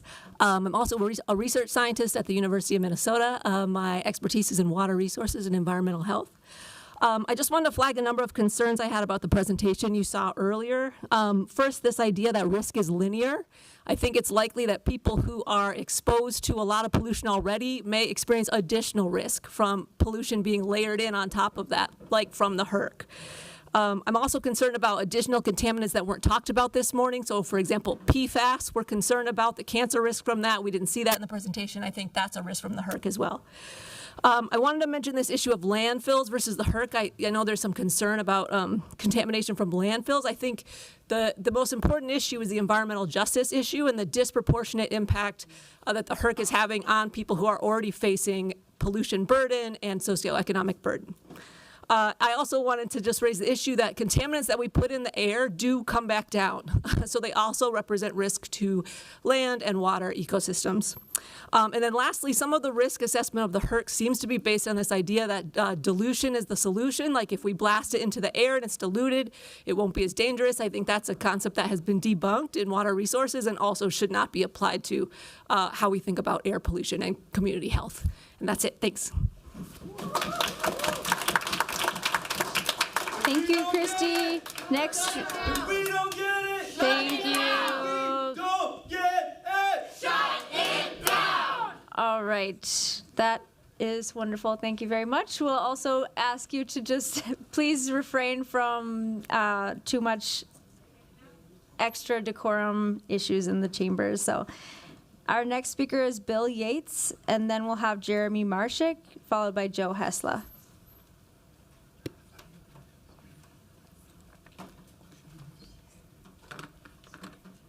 Hello, and thank you for the opportunity to speak here. I was born in Minneapolis and grew up in Brooklyn Park. I now live in rural Rockford, 3 blocks outside of Hennepin County. The HERC incinerator is also an issue for us Minnesotans that are not your constituents, as it is for the whole world. My mother works for Metro Transit, has worked for Metro Transit for over 30 years out of the Haywood Garage, across the street from the HERC incinerator site. She fought and beat breast cancer, to which the HERC incinerator undoubtedly contributed to. The employees there consistently complain that their cars are covered in ash after a day's work. I have seen this ash myself. Zero waste is something that is entirely possible. even in my rural community. Conservatives around me recycle when given the option and support by their governing body. Thank you so much. Thank you for those comments. Next is Jeremy Marshik.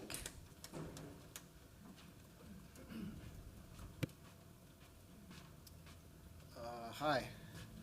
Hello. Thanks for having me. I've been cutting this down. I'm going to try and talk really fast. My name's Jeremy Marshak. I live in Kingfield. I'm here to discuss my solution that reduces trash. It provides good paying, fulfilling work. It saves trees and other resources. It also reduces emissions. I was disgusted by the incredible amount of good lumber and renovation and construction dumpsters in my neighborhood. I learned that 500,000 tons of lumber is sent to the landfill every year in the Twin Cities metro area alone. I decided to make saving lumber from the landfill my job. I started by hauling lumber home from dumpsters on my cargo bike. I learned how to salvage, market, and sell the lumber I was finding in dumpsters. I learned how to get the lumber before it goes in dumpsters. My plan was to get good at earning money by saving lumber from the landfill and help others to do the same. I started Lumber Stash with the idea that saving lumber from the landfill could be a flexible and fulfilling gig. 2 years in, it's my full-time job, and we have 5 people saving lumber from the landfill part-time. We save 1 to 2 tons of good lumber from the landfill every week. It's flexible, fulfilling, and it pays a living wage. The main reason lumber is sent to the landfill is because it's not valuable enough to cover the time and costs associated with salvaging it and selling it. The main reason we are successful is that we don't have commercial space. We save lots of money and time by selling lumber from the salvage site and also from our residential garages. We're profitable, our customers love us, and we don't need any grant support. This model is incredibly scalable. Our neighbors are customers and they support us. Currently, it's illegal for a business to sell any product from your house or garage in Minneapolis. I have a petition with over 2,700 signatures. For everyone's benefit, we think it should be legal to sell salvaged materials from your residence. My question is, how can we make this happen? Thank you. Next is Joe Hessla, followed by Bonnie Beckel, and then Sam Hessla. Chair Cashman, council members, I'm Joe Hessla, Ward 9. So many good things have been said. So for 35 years now, we have been burning 1,000 tons of trash practically every day in the HERC. And the HERC sits in a 3-mile radius inside that with a higher concentration of low-income people and people of color than anywhere in the state, as people have mentioned so well. Definitely 55411 in the north, Elliott Park and Phillips are definitely sacrifice zones. When the HERC was built, the county promised to shut it down in 20 years. Now, 15 years after that date, it's an unfulfilled promise and a justice delayed. The toxic plume still floats into our neighborhoods every day, especially some neighborhoods. The HERC is the #1 emitter of nitrogen dioxides, but I think what was most important, I won't go into a lot of detail, that it was measured in 2002 to emit 52% of all dioxins emitted in the state. And dioxins are one of the most toxic compounds to humans, and that we allow it to continue to poison our city. Justice is being delayed here, and it's being denied to families who have lost members, denied to the dead and the families of the dead, the pernicious effects of the HERC, to children who deserve a healthy childhood. We need to fund serious funding for the zero waste plan in Minneapolis. Shut down in 2025. Thank you. Next up, Bonnie Beckel. Hello, my name is Bonnie Beckel, and I'm a retired member of the Minneapolis Federation of Teachers. Minneapolis, and especially the City Council, I believe, is doing its best to wrest control of our lives from corporate domination. Shutting down the burner and funding and implementing a zero waste plan from Minneapolis is an opportunity to do that. The burner makes no sense for the zero waste future we must create.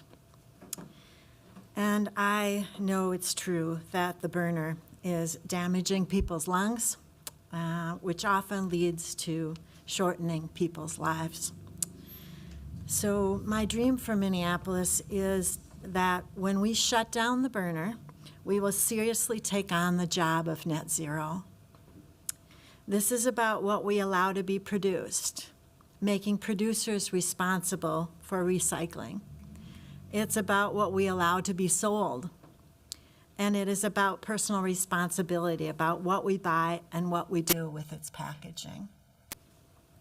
Our society is one where we believe we have the right to throw things away, getting us all to the point where we understand there is no such thing as a way is monumental and essential. A zero waste plan is about global responsibility as well as personal responsibility.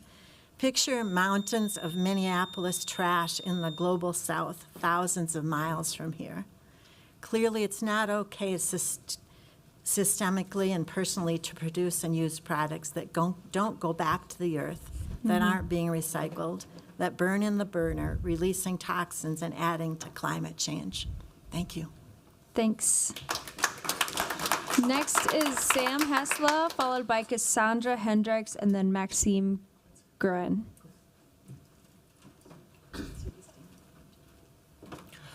Hi, my name's Samuel Hessler. I used to be a reserve officer, but not anymore.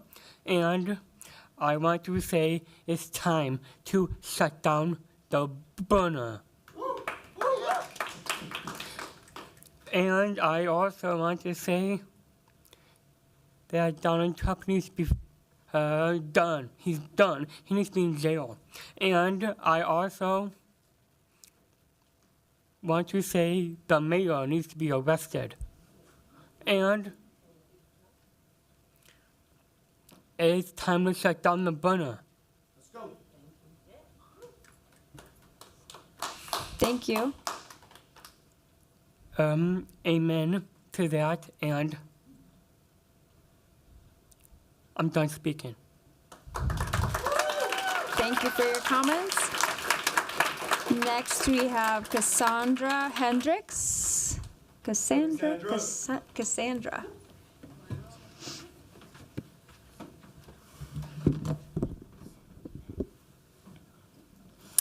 Hey, my name is Cassandra Hendricks. I'm a public librarian, and I've been in Ward 9 for over 10 years now.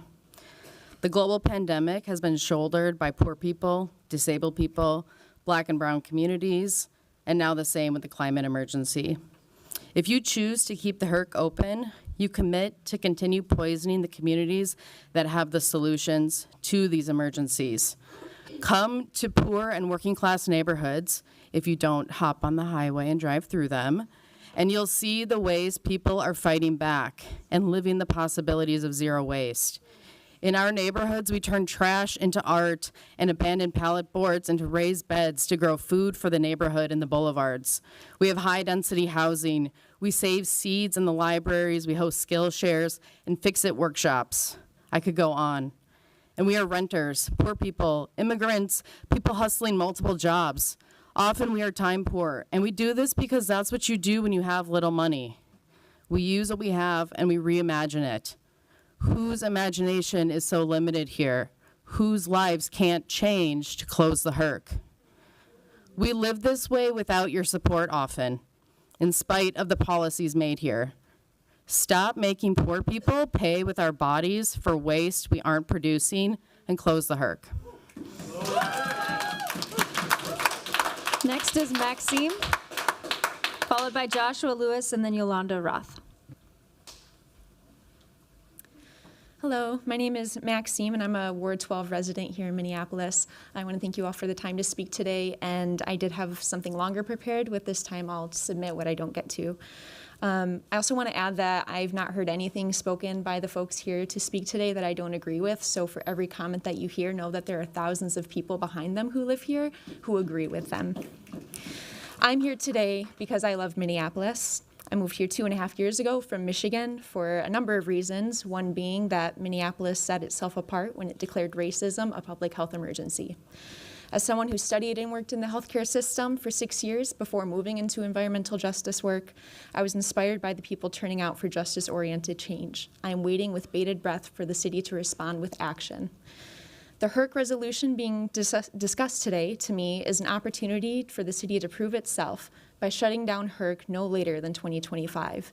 This is a public health crisis, as you've heard, especially for the people in North and Northeast Minneapolis and Phillips neighborhood. Having spent 24 years of my life living in Southeast Michigan, I speak to you with lungs that have breathed both the air from the HERC incinerator as well as the Detroit incinerator. When Detroit's was in operation, its smokestacks interspersed around the city constantly emitted a white steam. Credited by its height design and protecting pedestrian safety and air, I can tell you that if you're walking around an urban area with street-level smokestacks, the wind tunnel effect of the surrounding buildings are sweeping the emissions into your face regardless. Thank you. I'll submit the rest of my comments. Thanks so much.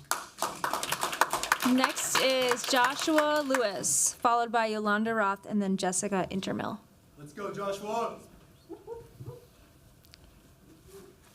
Good evening, Council. I'm grateful to be here and happy to have the floor right now because it's time to pick up my 5-year-old daughter from kindergarten. I'm a member of Councilmember Osmond's district. I want to thank you all for being here and everyone here for being here and in the breakout room, overflow room, and for their value for our community. I'm the son of Sherry Thomas, the grandson of Daisy, Prophetess Daisy Simmons, and the great-grandson of the great Reverend Woodrow Lewis of the church that was baptized in fire down in Greene County, Alabama. And I want to say what a historic precipice we're at right now, right here. To think when this state and this city was founded that we'd have a diverse city council such as this, that we'd have people in a government facility as diverse as this as well. And acknowledging the mechanisms of settler colonialism that are at the roots and the foundations of our country that we are living in the manifestation of today, live in action.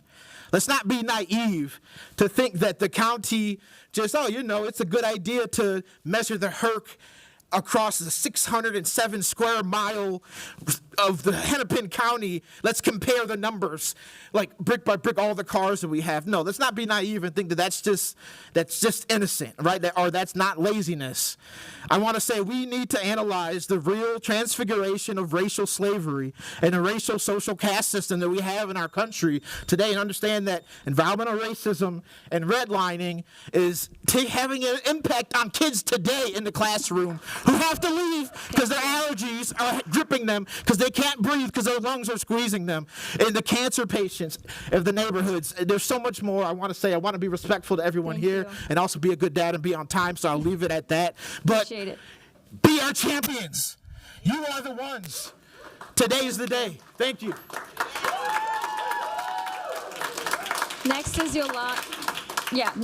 is Yolanda Roth, followed by Jessica Intermill, and then Kent Fritz Mead.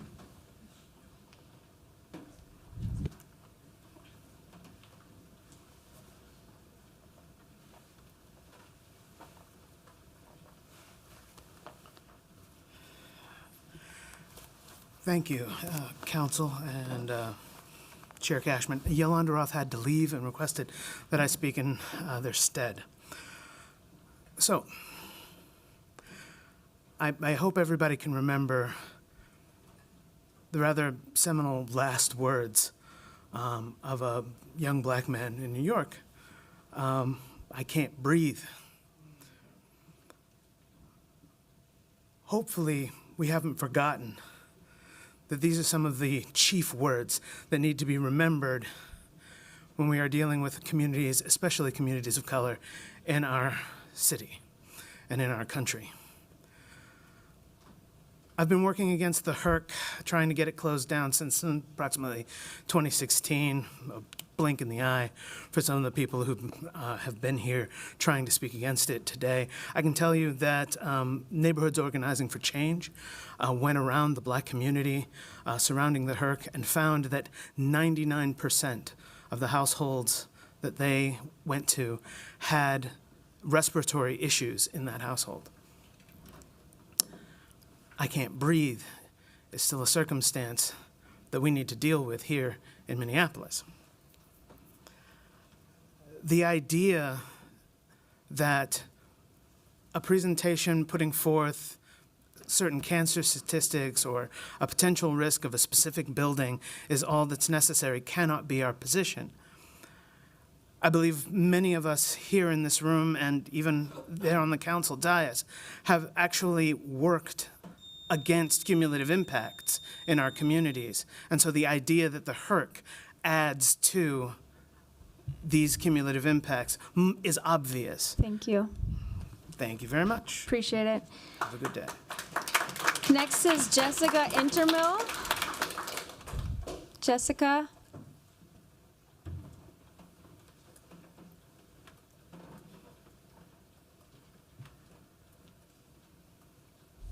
Sorry, Jessica had to leave to go pick up her kid, so I'm speaking for her. Good afternoon. My name is Jessica Intermill, and I'm a proud resident of Ward 1. Opportunity and burdens are written into our city's landscape.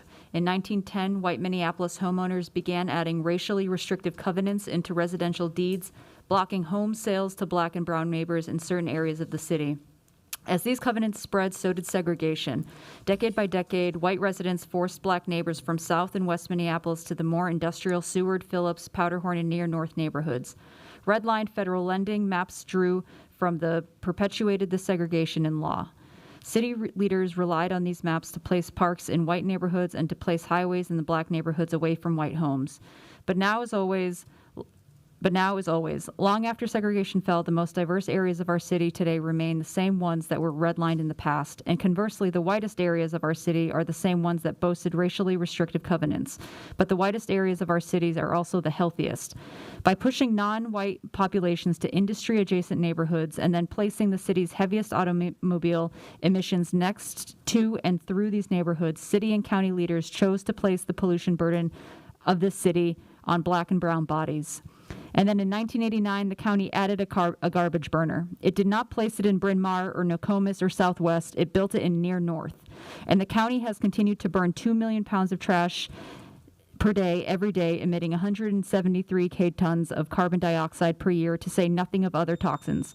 So it's no wonder that the greatest rates of asthma are centered in exactly the same polluted neighborhoods where Minneapolis pushed its black, brown, indigenous neighbors. Thank you. Thank you. All right. Next is Kent Fritzmead, followed by Ray Kurt Johnson, and then T. Casey. Good afternoon. Kent Schmid. I live in Ward 2. I've lived in South Minneapolis for over 40 years. I'm here to speak for the closure of the HERC by 2025 on several accounts. First, obviously, the HERC is an environmental justice issue with harm to frontline communities in North Minneapolis and in South, on the South side as well. Secondly, it's an issue for the climate crisis, which we are living out daily and is getting worse. The emissions from the HERC are greater than an equivalent-sized power plant powered by coal. So, and we've been trying to get rid of coal plants for a couple decades. Lastly, the HERC is a gross misuse of resources that is part of the wealth of this society. We have a potential for resource recovery and job creation if we are able to turn away from the incineration and the landfill. As an example, in the brochure, the recycling brochure put out by Public Works, it indicates that we recycle our aluminum cans at the rate of 51%, and 49% of it then goes into the HERC facility and is vaporized. It's not captured, it's vaporized. Thank you. We need to close down the HERC within the next 2 years. Next up is Ray Kurt Johnson, followed by T. Casey. Ray Kurt. T. Casey.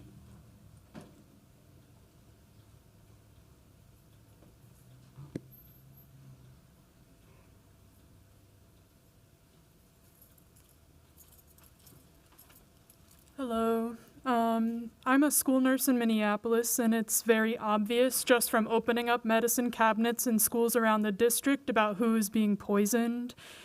The amount of inhalers at Barton Elementary by Lake Harriet versus Lyndale Elementary, where there are many, in Whittier, to City View Elementary in North Minneapolis, where there are the most inhalers that I have kids with asthma that I've worked with. It's striking. After wildfire smoke days, a lot of these kids are hospitalized, sick at home, from these compounded impacts with the pollution from highways and polluters like the HERC. As a home care nurse, I knew multiple Black elders over north who, depending on the air quality, would not even be able to make it to their doctor's appointments because just being outside waiting for the bus would lead to them having respiratory distress and calling 911 and ending up in the hospital. It was distressing. I don't feel comfortable with letting the MPCA being the point of expertise on impact when we know that they didn't give a shit about ignoring Indigenous sovereignty and our water's health as they approved the Line 3 pipeline. They don't care about environmental justice. And I think that it's fine. I think it's a good thing for the suburbs, the U, the county, for all of us to have a backup of our trash instead of poisoning our air. Let's take some time with it, and engage with the consequences of our consumerism. The U and the county like to pretend that they can magic away their trash and feel good about themselves and greenwash their brochures. We need to change. Poisoning our Black and brown kids and elders and relatives for others' comfortability is unacceptable. Thank you. Next is Kristen Engel. Kristen Engel, Mark Schultz, and then Doug Carmody. Mark?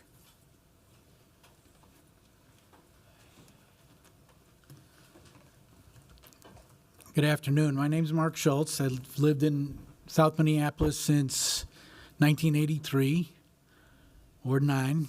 Our daughter and her husband and their 2 granddaughters also live in South Minneapolis, breathing the air we do. I've learned a lot from hearing this today. I really hope and believe that you all will have heard and learned a lot today, too. What I want to say is 3 things. One is clearly HERC is outdated, outmoded, and increasingly expensive. And frankly, to use a conservative talking point, I don't want my taxes and fees paying for something that's part of the problem and not part of the solution. I also really believe that many people testified, the person from the U, HERC actually prevents real solutions from coming forward. And we need real solutions. So we need to stop HERC at the soonest possible date in 2025 and bring the community into the solutions for zero waste. They need to be part and parcel of the decisions to move towards solutions. And I guess that's the thing. We have a problem. HERC is not the only problem. We have a problem, too much chromium, too much hydrochloric acid, too much dioxin, all those, too much mercury. We got too much of it. This adds to it. Let's start here. Stop HERC now. Thanks. Thank you. Next is Doug Carmody, followed by Jackie Smolin, and then Nazir Khan. Hi, Doug Carmody. I'm a Minneapolis resident. I'm also a data scientist, and I have some thoughts on the city staff presentation for that reason. Specifically, what I want to talk about is the difference between what your constituents might know and feel versus what you saw in that presentation. I thought it was a very interesting choice to make the pollution from the HERC green. It almost felt as if the impacted communities should feel grateful while breathing it in. Just this fresh green cancer risk. These are choices, right? It's a choice to make it green or yellow, and it's an obvious choice. It's obvious why that choice would be made. What those charts show is that a substantial portion of some of the most polluted parts of the city, a substantial portion of that pollution is coming straight from the HERC. That's what the charts show, whatever color you make it. We know that risks are cumulative, right? That's a mathematical fact, and it's something that your residents know when they live next to a highway and then also a factory, right? So To me, it's almost as if the presentation was implying like, oh, the HERC maybe has its boot on your neck in terms of polluting your neighborhood, making you feel worse, but 20 other people do too.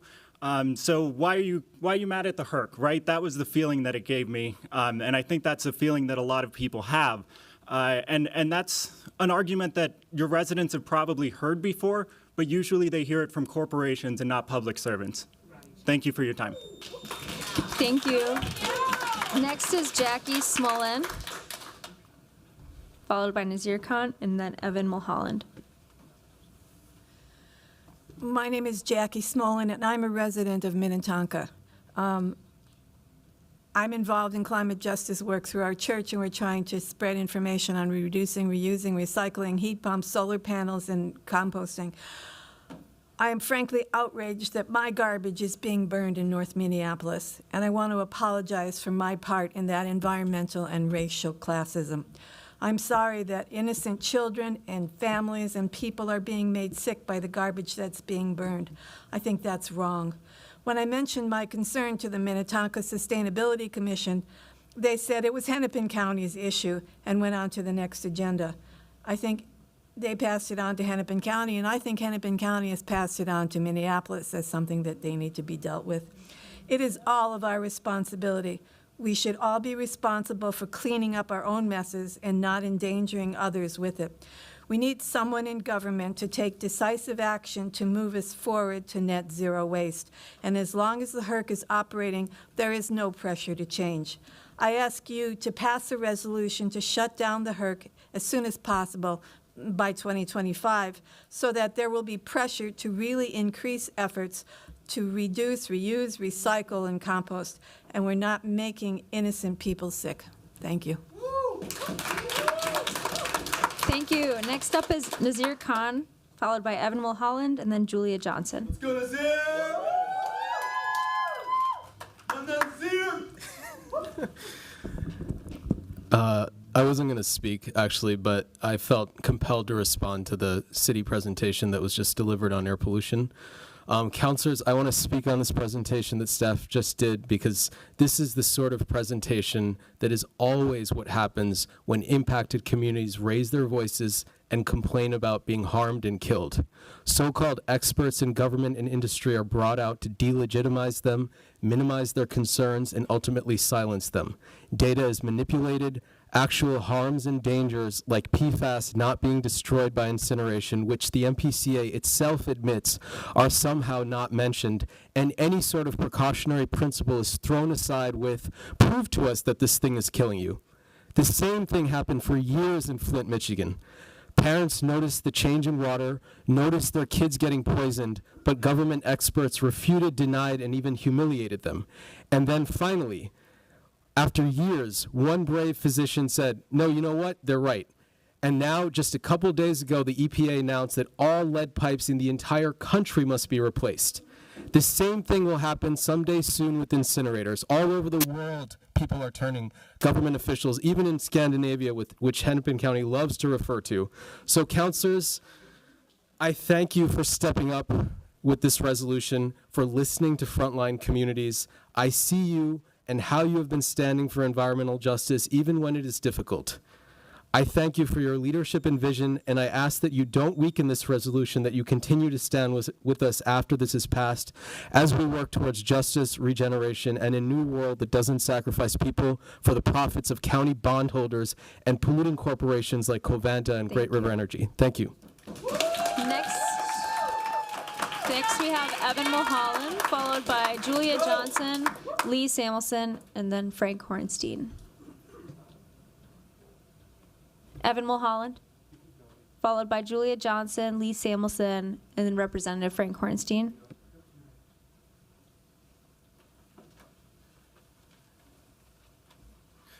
Yeah, Chair Cashman, members of the committee.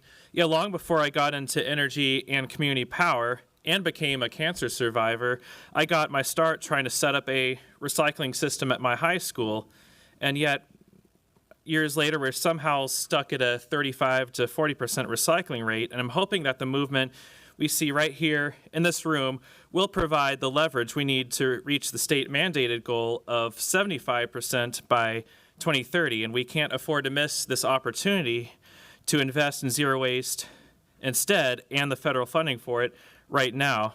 An earlier closure of it will get us to reduce waste faster because of how much money and political will were burned on HERC. So it's not waste to energy, but more like waste of energy, abbreviated as WOE.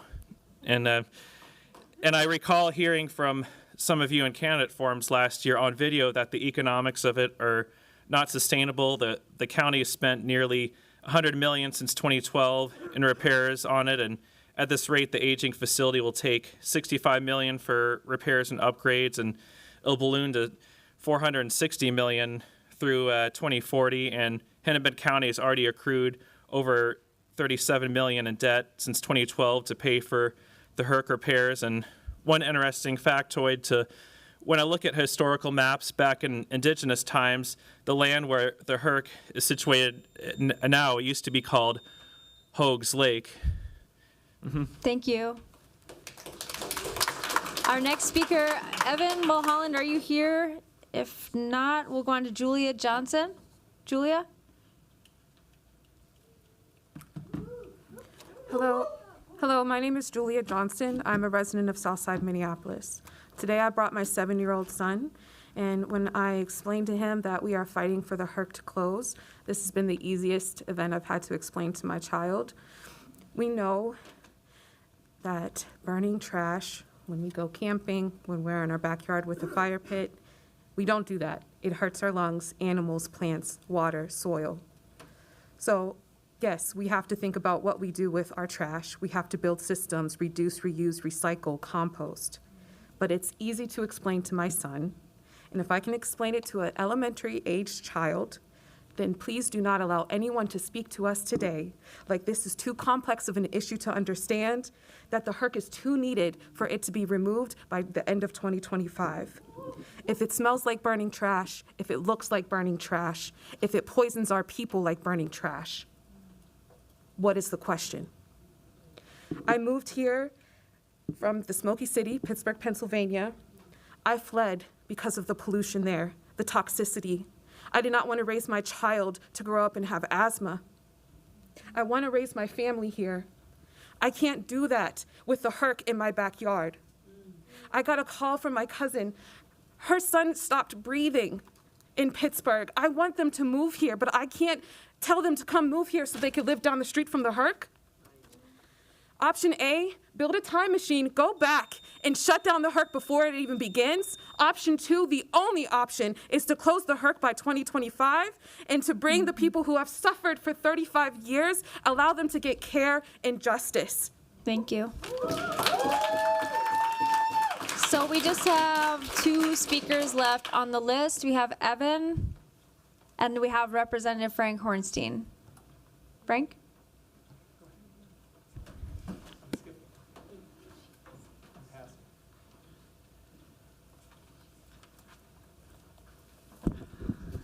Thank you so much, Madam Chair and council members. My name is Frank Hornstein, a member of the Minnesota House of Representatives, Minneapolis resident. I want to thank you in particular, Madam Chair, for sponsoring this, and the 7 other council members who are co-sponsors. Thank you so much. I support this resolution strongly in its current form. I first started work on this issue as an organizer for Clean Water Action in 1988. It was the Minneapolis City Council that convinced Hennepin County to not put incinerator ash as road paving material. That was a proposal, and the Minneapolis City Council passed a resolution just like this, and it sent a message to Hennepin County. Then fast forward to 2014. Hennepin County wanted to increase the amount of waste burned by 200 tons per day. The Minneapolis City Council, a majority of council members came out against the conditional use permit for that, and that expansion never happened. And so now you can make history again. It is so critical that the council weigh in. You can make history again and lead finally to the shutdown of HERC. Thank you so much for this resolution. I look forward to continued work and partnership with you. Thank you for those comments. So we're gonna close the public comment period today, but you are well. Oh, is someone still? You come on up. Sorry about that. Okay. Hello, everyone. My name is Andrea Young, and I am a community organizer for the Heritage Park Neighborhood Association, and I'm born and raised native of North Minneapolis. What is fresh air? A question that I would love for everyone to think of. If you know the history of North Minneapolis specifically, then you are aware that a lot of infrastructure, such as the HERC, were placed in areas where people of color live to harm them. Whether this harm has had immediate effects or long-term, now I am not here to give a history lesson, but I am here to support the burner being removed. The people in the affected communities are suffering from the highest asthma rates, cancer rates, and respiratory diseases, not knowing that they live in areas that are highly impacted. These people deserve the same breath of fresh air as the people that live outside of the city. In the world of organizing, I've had a lot of conversations with people that do not live in Minneapolis about the HERC, and most of them are under the belief that the burner is actually doing a good thing, like converting energy. From my understanding, Hennepin County is no longer to be considered as a source of renewable energy. So I asked those same people to better educate themselves on this topic. But who am I to ask people to educate themselves if I haven't taken the time upon to do my own research? So I went to Google and found the HERC fact sheet created by the county. The very first section is titled, "HERC operates safely and minimizes pollution." How is that possible if it is adding pollution to our already overpopulated or already polluted communities? If the neighbors or if the city can't be real about the harms that the HERC causes, how can it be real with the people? Let's be real and really do something about this for the people, especially the people in close proximity who have the highest rate of respiratory issues and don't know why. It's time to shut down the HERC. Thanks. Okay, I see we have one more person who's signed up to speak, Connor Stratton. Let's go, Connor. Hi, all. I'm Connor. I'm a Minneapolis resident, Ward 12. Please shut down the HERC by 2025 and support this resolution unchanged. The HERC is an egregious example of environmental racism, as many people have stated already. And you, as Minneapolis City Council, have an opportunity to be a serious government institution, which would be in stark contrast to the callous and deadly unseriousness of Hennepin County. One note on the presentation, which listed the pollutants of the HERC individually. When we breathe, do our lungs first breathe in nitrogen oxide and then say, wait a minute, particulate matter, I've got to metabolize that first pollutant, and then it's under the permit level, okay, now you can come in particulate matter, and then lead, and then mercury? It's an embarrassing display of manipulation of data. There is a transition that is already happening. Hurricane Milton just hit Florida last night, 2 weeks after Hurricane Helene. Asheville was underwater, which years ago was hailed as a, quote, climate haven. This is the same as our state of Minnesota, but the way things are going, do we really think that's the case? The HERC is 35. The average age of an incinerator is 25. It's over 100 years old in trash burner years. If we depend on the incinerator for power and to hide our waste problem, it is getting in the way of waste reduction. How will we cut waste if we need waste for the HERC? And lastly, in terms of the transition, it's already coming, and we have one option, which looks like the hurricanes and the environmental racism that is the status quo.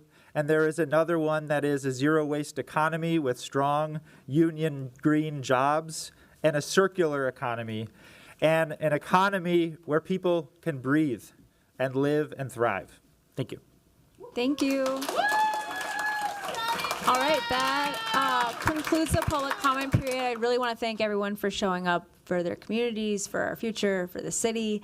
The purpose of having a public comment period, of course, is because of the resolution that we'll be considering next council cycle. The resolution, as you know, has been worked on by many council offices, public works, solid waste and recycling staff, environmental advocates, many community members. It's going to be a huge undertaking to address our waste system and to be able to deal with the 75% of what's burned at the HERC coming from Minneapolis, from our residents and businesses. So there's a lot of work to be done. The next item on our agenda actually is a presentation from our policy and research team on what other cities around the country are doing on innovation with zero waste policy. So looking forward to that. We'll have about 10 minutes for that presentation, and I know all council members have received it. But did want to see if there are any committee members who want to say anything before we move into our last item today. Councilmember Chowdhury. Thank you, Chair Cashman. I'm going to keep my remarks brief because we have to get out of here by 4:15 at the latest. I just wanted to extend to every person that came today and spoke on behalf of yourself and the communities that you care about. Thank you so much for sharing your voice, and thank you so much for your advocacy. Many of you, decades of advocacy and effort. I have learned a lot just hearing from you, and I'm going to reflect on that and continue to do my research in our effort to get to zero waste, in our effort to close down the HERC. And I just want to call on you to help us in advocating to our state legislature to ensure that we get our zero waste agenda passed. This next legislative session is going to be really key if we're going to get to a zero waste future in the city of Minneapolis, and we have to move fast and boldly, and it's not going to be done by just one government entity. We're going to need to come together to make that happen. So thank you so much for being here. Oh, thanks, Councilmember Chowdhury. Okay, seeing no further discussion on that, I will ask Ashley from the Policy and Research team to come up, and we are good to stay until 4:20. So we're going to make sure that she has time for her 10-minute presentation. I will try to be quick and brief. When I say climate, you say justice. Climate. Justice. Climate. Justice. When I say climate, you say justice. Climate. Justice. Climate. Justice. When I say justice, you say, sorry, justice. Go ahead, thanks. Okay.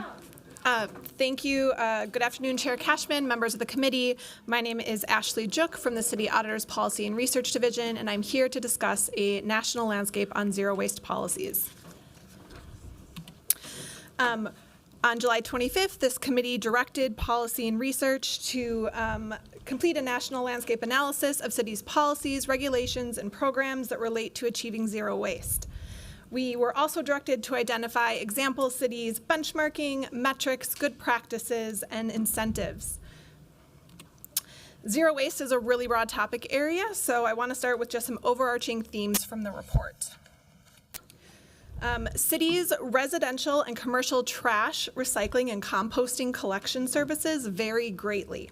Some cities offer municipal residential collection, some offer organized collection by contracted private haulers, and some cities are completely free market. None of the cities interviewed for this report offer municipal or organized collection for the commercial sector or for multifamily units. That varies also in the definition, starting from 2+ units are considered multifamily properties.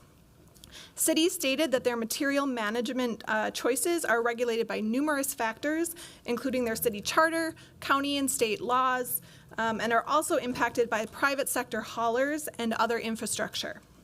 Most municipal programs and private haulers do offer incentives for increasing diversion from trash to recycling and composting by offering volume-based discounts on smaller trash carts or less frequent pickups. For example, in Vancouver, a 32-ounce once-a-month trash pickup is $11 a month, whereas a 96-gallon weekly trash pickup is $73 a month. The cost of recycling and composting are also much lower than trash rates, with recycling set at less than $4 a month, regardless of volume, and their voluntary organics collection is only $10 a month for a 96-gallon cart. For metrics, the main zero waste metric most cities in this report use is the diversion rate, meaning the percentage of waste diverted from landfills and/or incinerators, primarily by recycling, reusing, and composting. Some cities are starting to move beyond diversion rate into reduction and of overall disposal rate and disposal rate per capita. The definition of diversion rate can and does differ city to city. Some include construction and demolition waste in that rate, and some do not. Some include waste going to an incinerator as diverted, and others do not. Other metrics cities currently use or are exploring include percentage of edible food waste, consumption-based emissions, who has access and is participating in programs, contamination rates, and values and attitudes towards zero waste initiatives. Many cities are still determining which metrics are most useful to examine policy and program impact. Regardless of which metric is being used, every person interviewed in this report emphasized the importance of frequent, reliable, and detailed data to accurately measure outcomes and impacts of zero waste policies and programs. For the diversion rate, given the high prevalence of private haulers, accessing data can be complicated. Private haulers can be leery from sharing data because it gets into their business practices and could be used against them by their competitors. Some cities have reporting requirements in their policies or hauler licensing agreements to address this issue. Others rely on county or state aggregated data to measure results. Continuing themes, whether a city owns some, all, or none of the waste materials infrastructure, meaning transfer stations, landfills, composting facilities, recycling facilities, used by their city greatly impacts their waste stream options and options and control. Many cities interviewed explained that their ability to access data and information about the types and amount of waste materials being landfilled, incinerated, recycled, or composted depended greatly on the ownership of the waste infrastructure. Cities also noted that ownership or lack of ownership impacts the possibility of private hauler monopolies, their ability to control current and future waste management costs, and to determine what materials they require to be recycled, especially when it is not profitable to do so. While many cities still focus on zero waste plans and policies, many are also already or anticipating moving from focusing on diversion rate to reduction/disposal rate in their next planning iterations. This is part of moving to a broader idea of a circular economy, focusing heavily on reducing generation and consumption and increasing reuse, rather than diversion through recycling and composting. An example are the cities who are working on edible food waste recovery rather than simply diverting that to compost.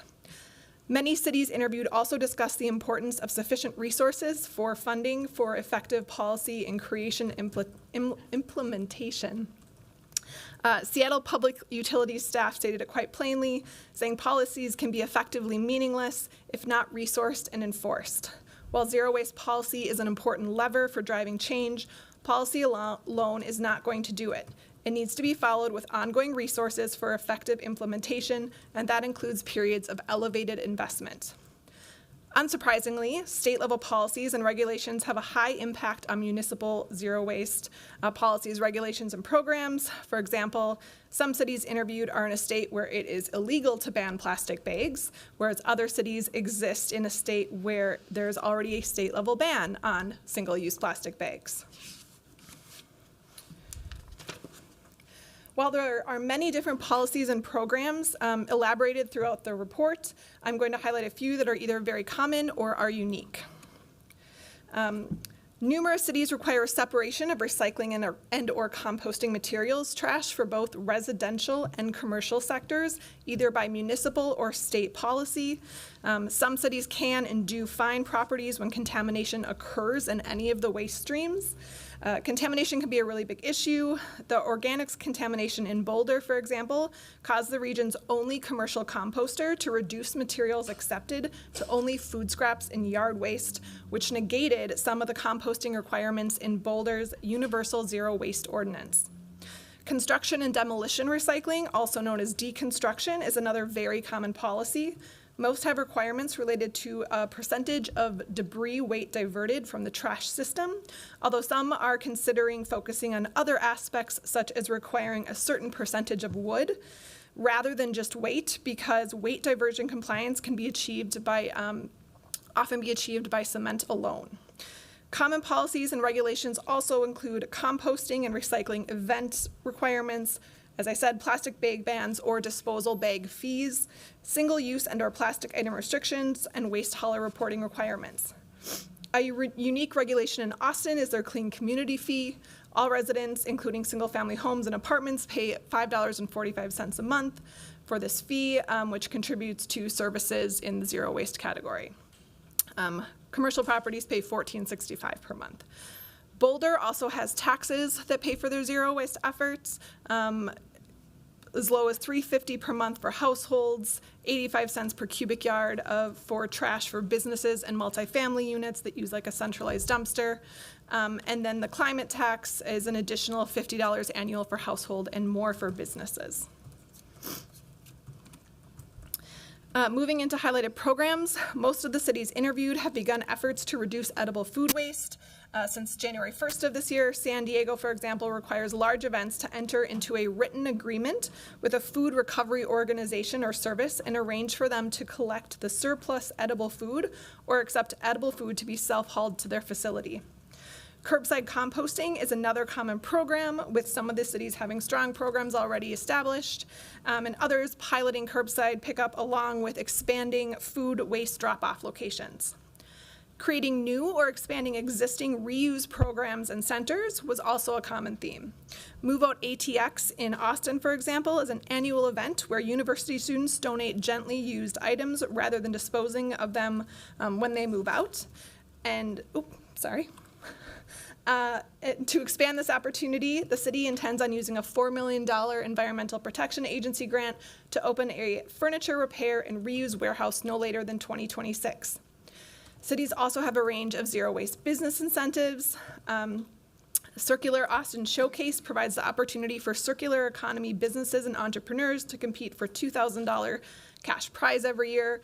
And Seattle is piloting a reuse incentive program which provides $500 in dishware for restaurants to switch from single-use serviceware to reusables. Many cities also have various programs with the goal of creating zero waste leaders or ambassadors in the community, including in multifamily properties to act as a resource for other community members and to help foster a culture of zero waste. I'm just going to highlight a few more good practices and advice from the other cities I spoke with. Common advice includes importance of collaboration, support from policymakers and communities, as well as the benefit of having dedicated staff in this area. Boston emphasized that it's often easier to encourage compliance with statewide policies than to pass citywide regulations.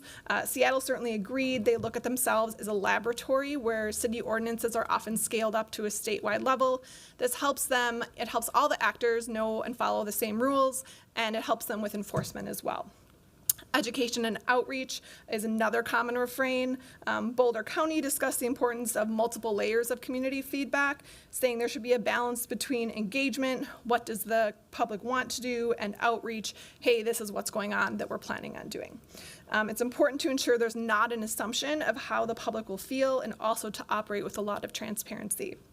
While cities varied on the type and degree of policy enforcement, many did highlight the importance of enforcement to create impact from policy. One takeaway from Austin's Universal Recycling Ordinance, which affects commercial and multifamily properties, is that it regulates roughly 15,000 different entities. And the staff said if they were to review that policy again, they might focus on who they're regulating, that regulating private haulers might have been easier than so many property owners. That was a really quick run through of a very large report. I don't know if we have any time for questions, but I'm happy to answer them here now, report, presentation, or in the future. Thank you so much for the presentation.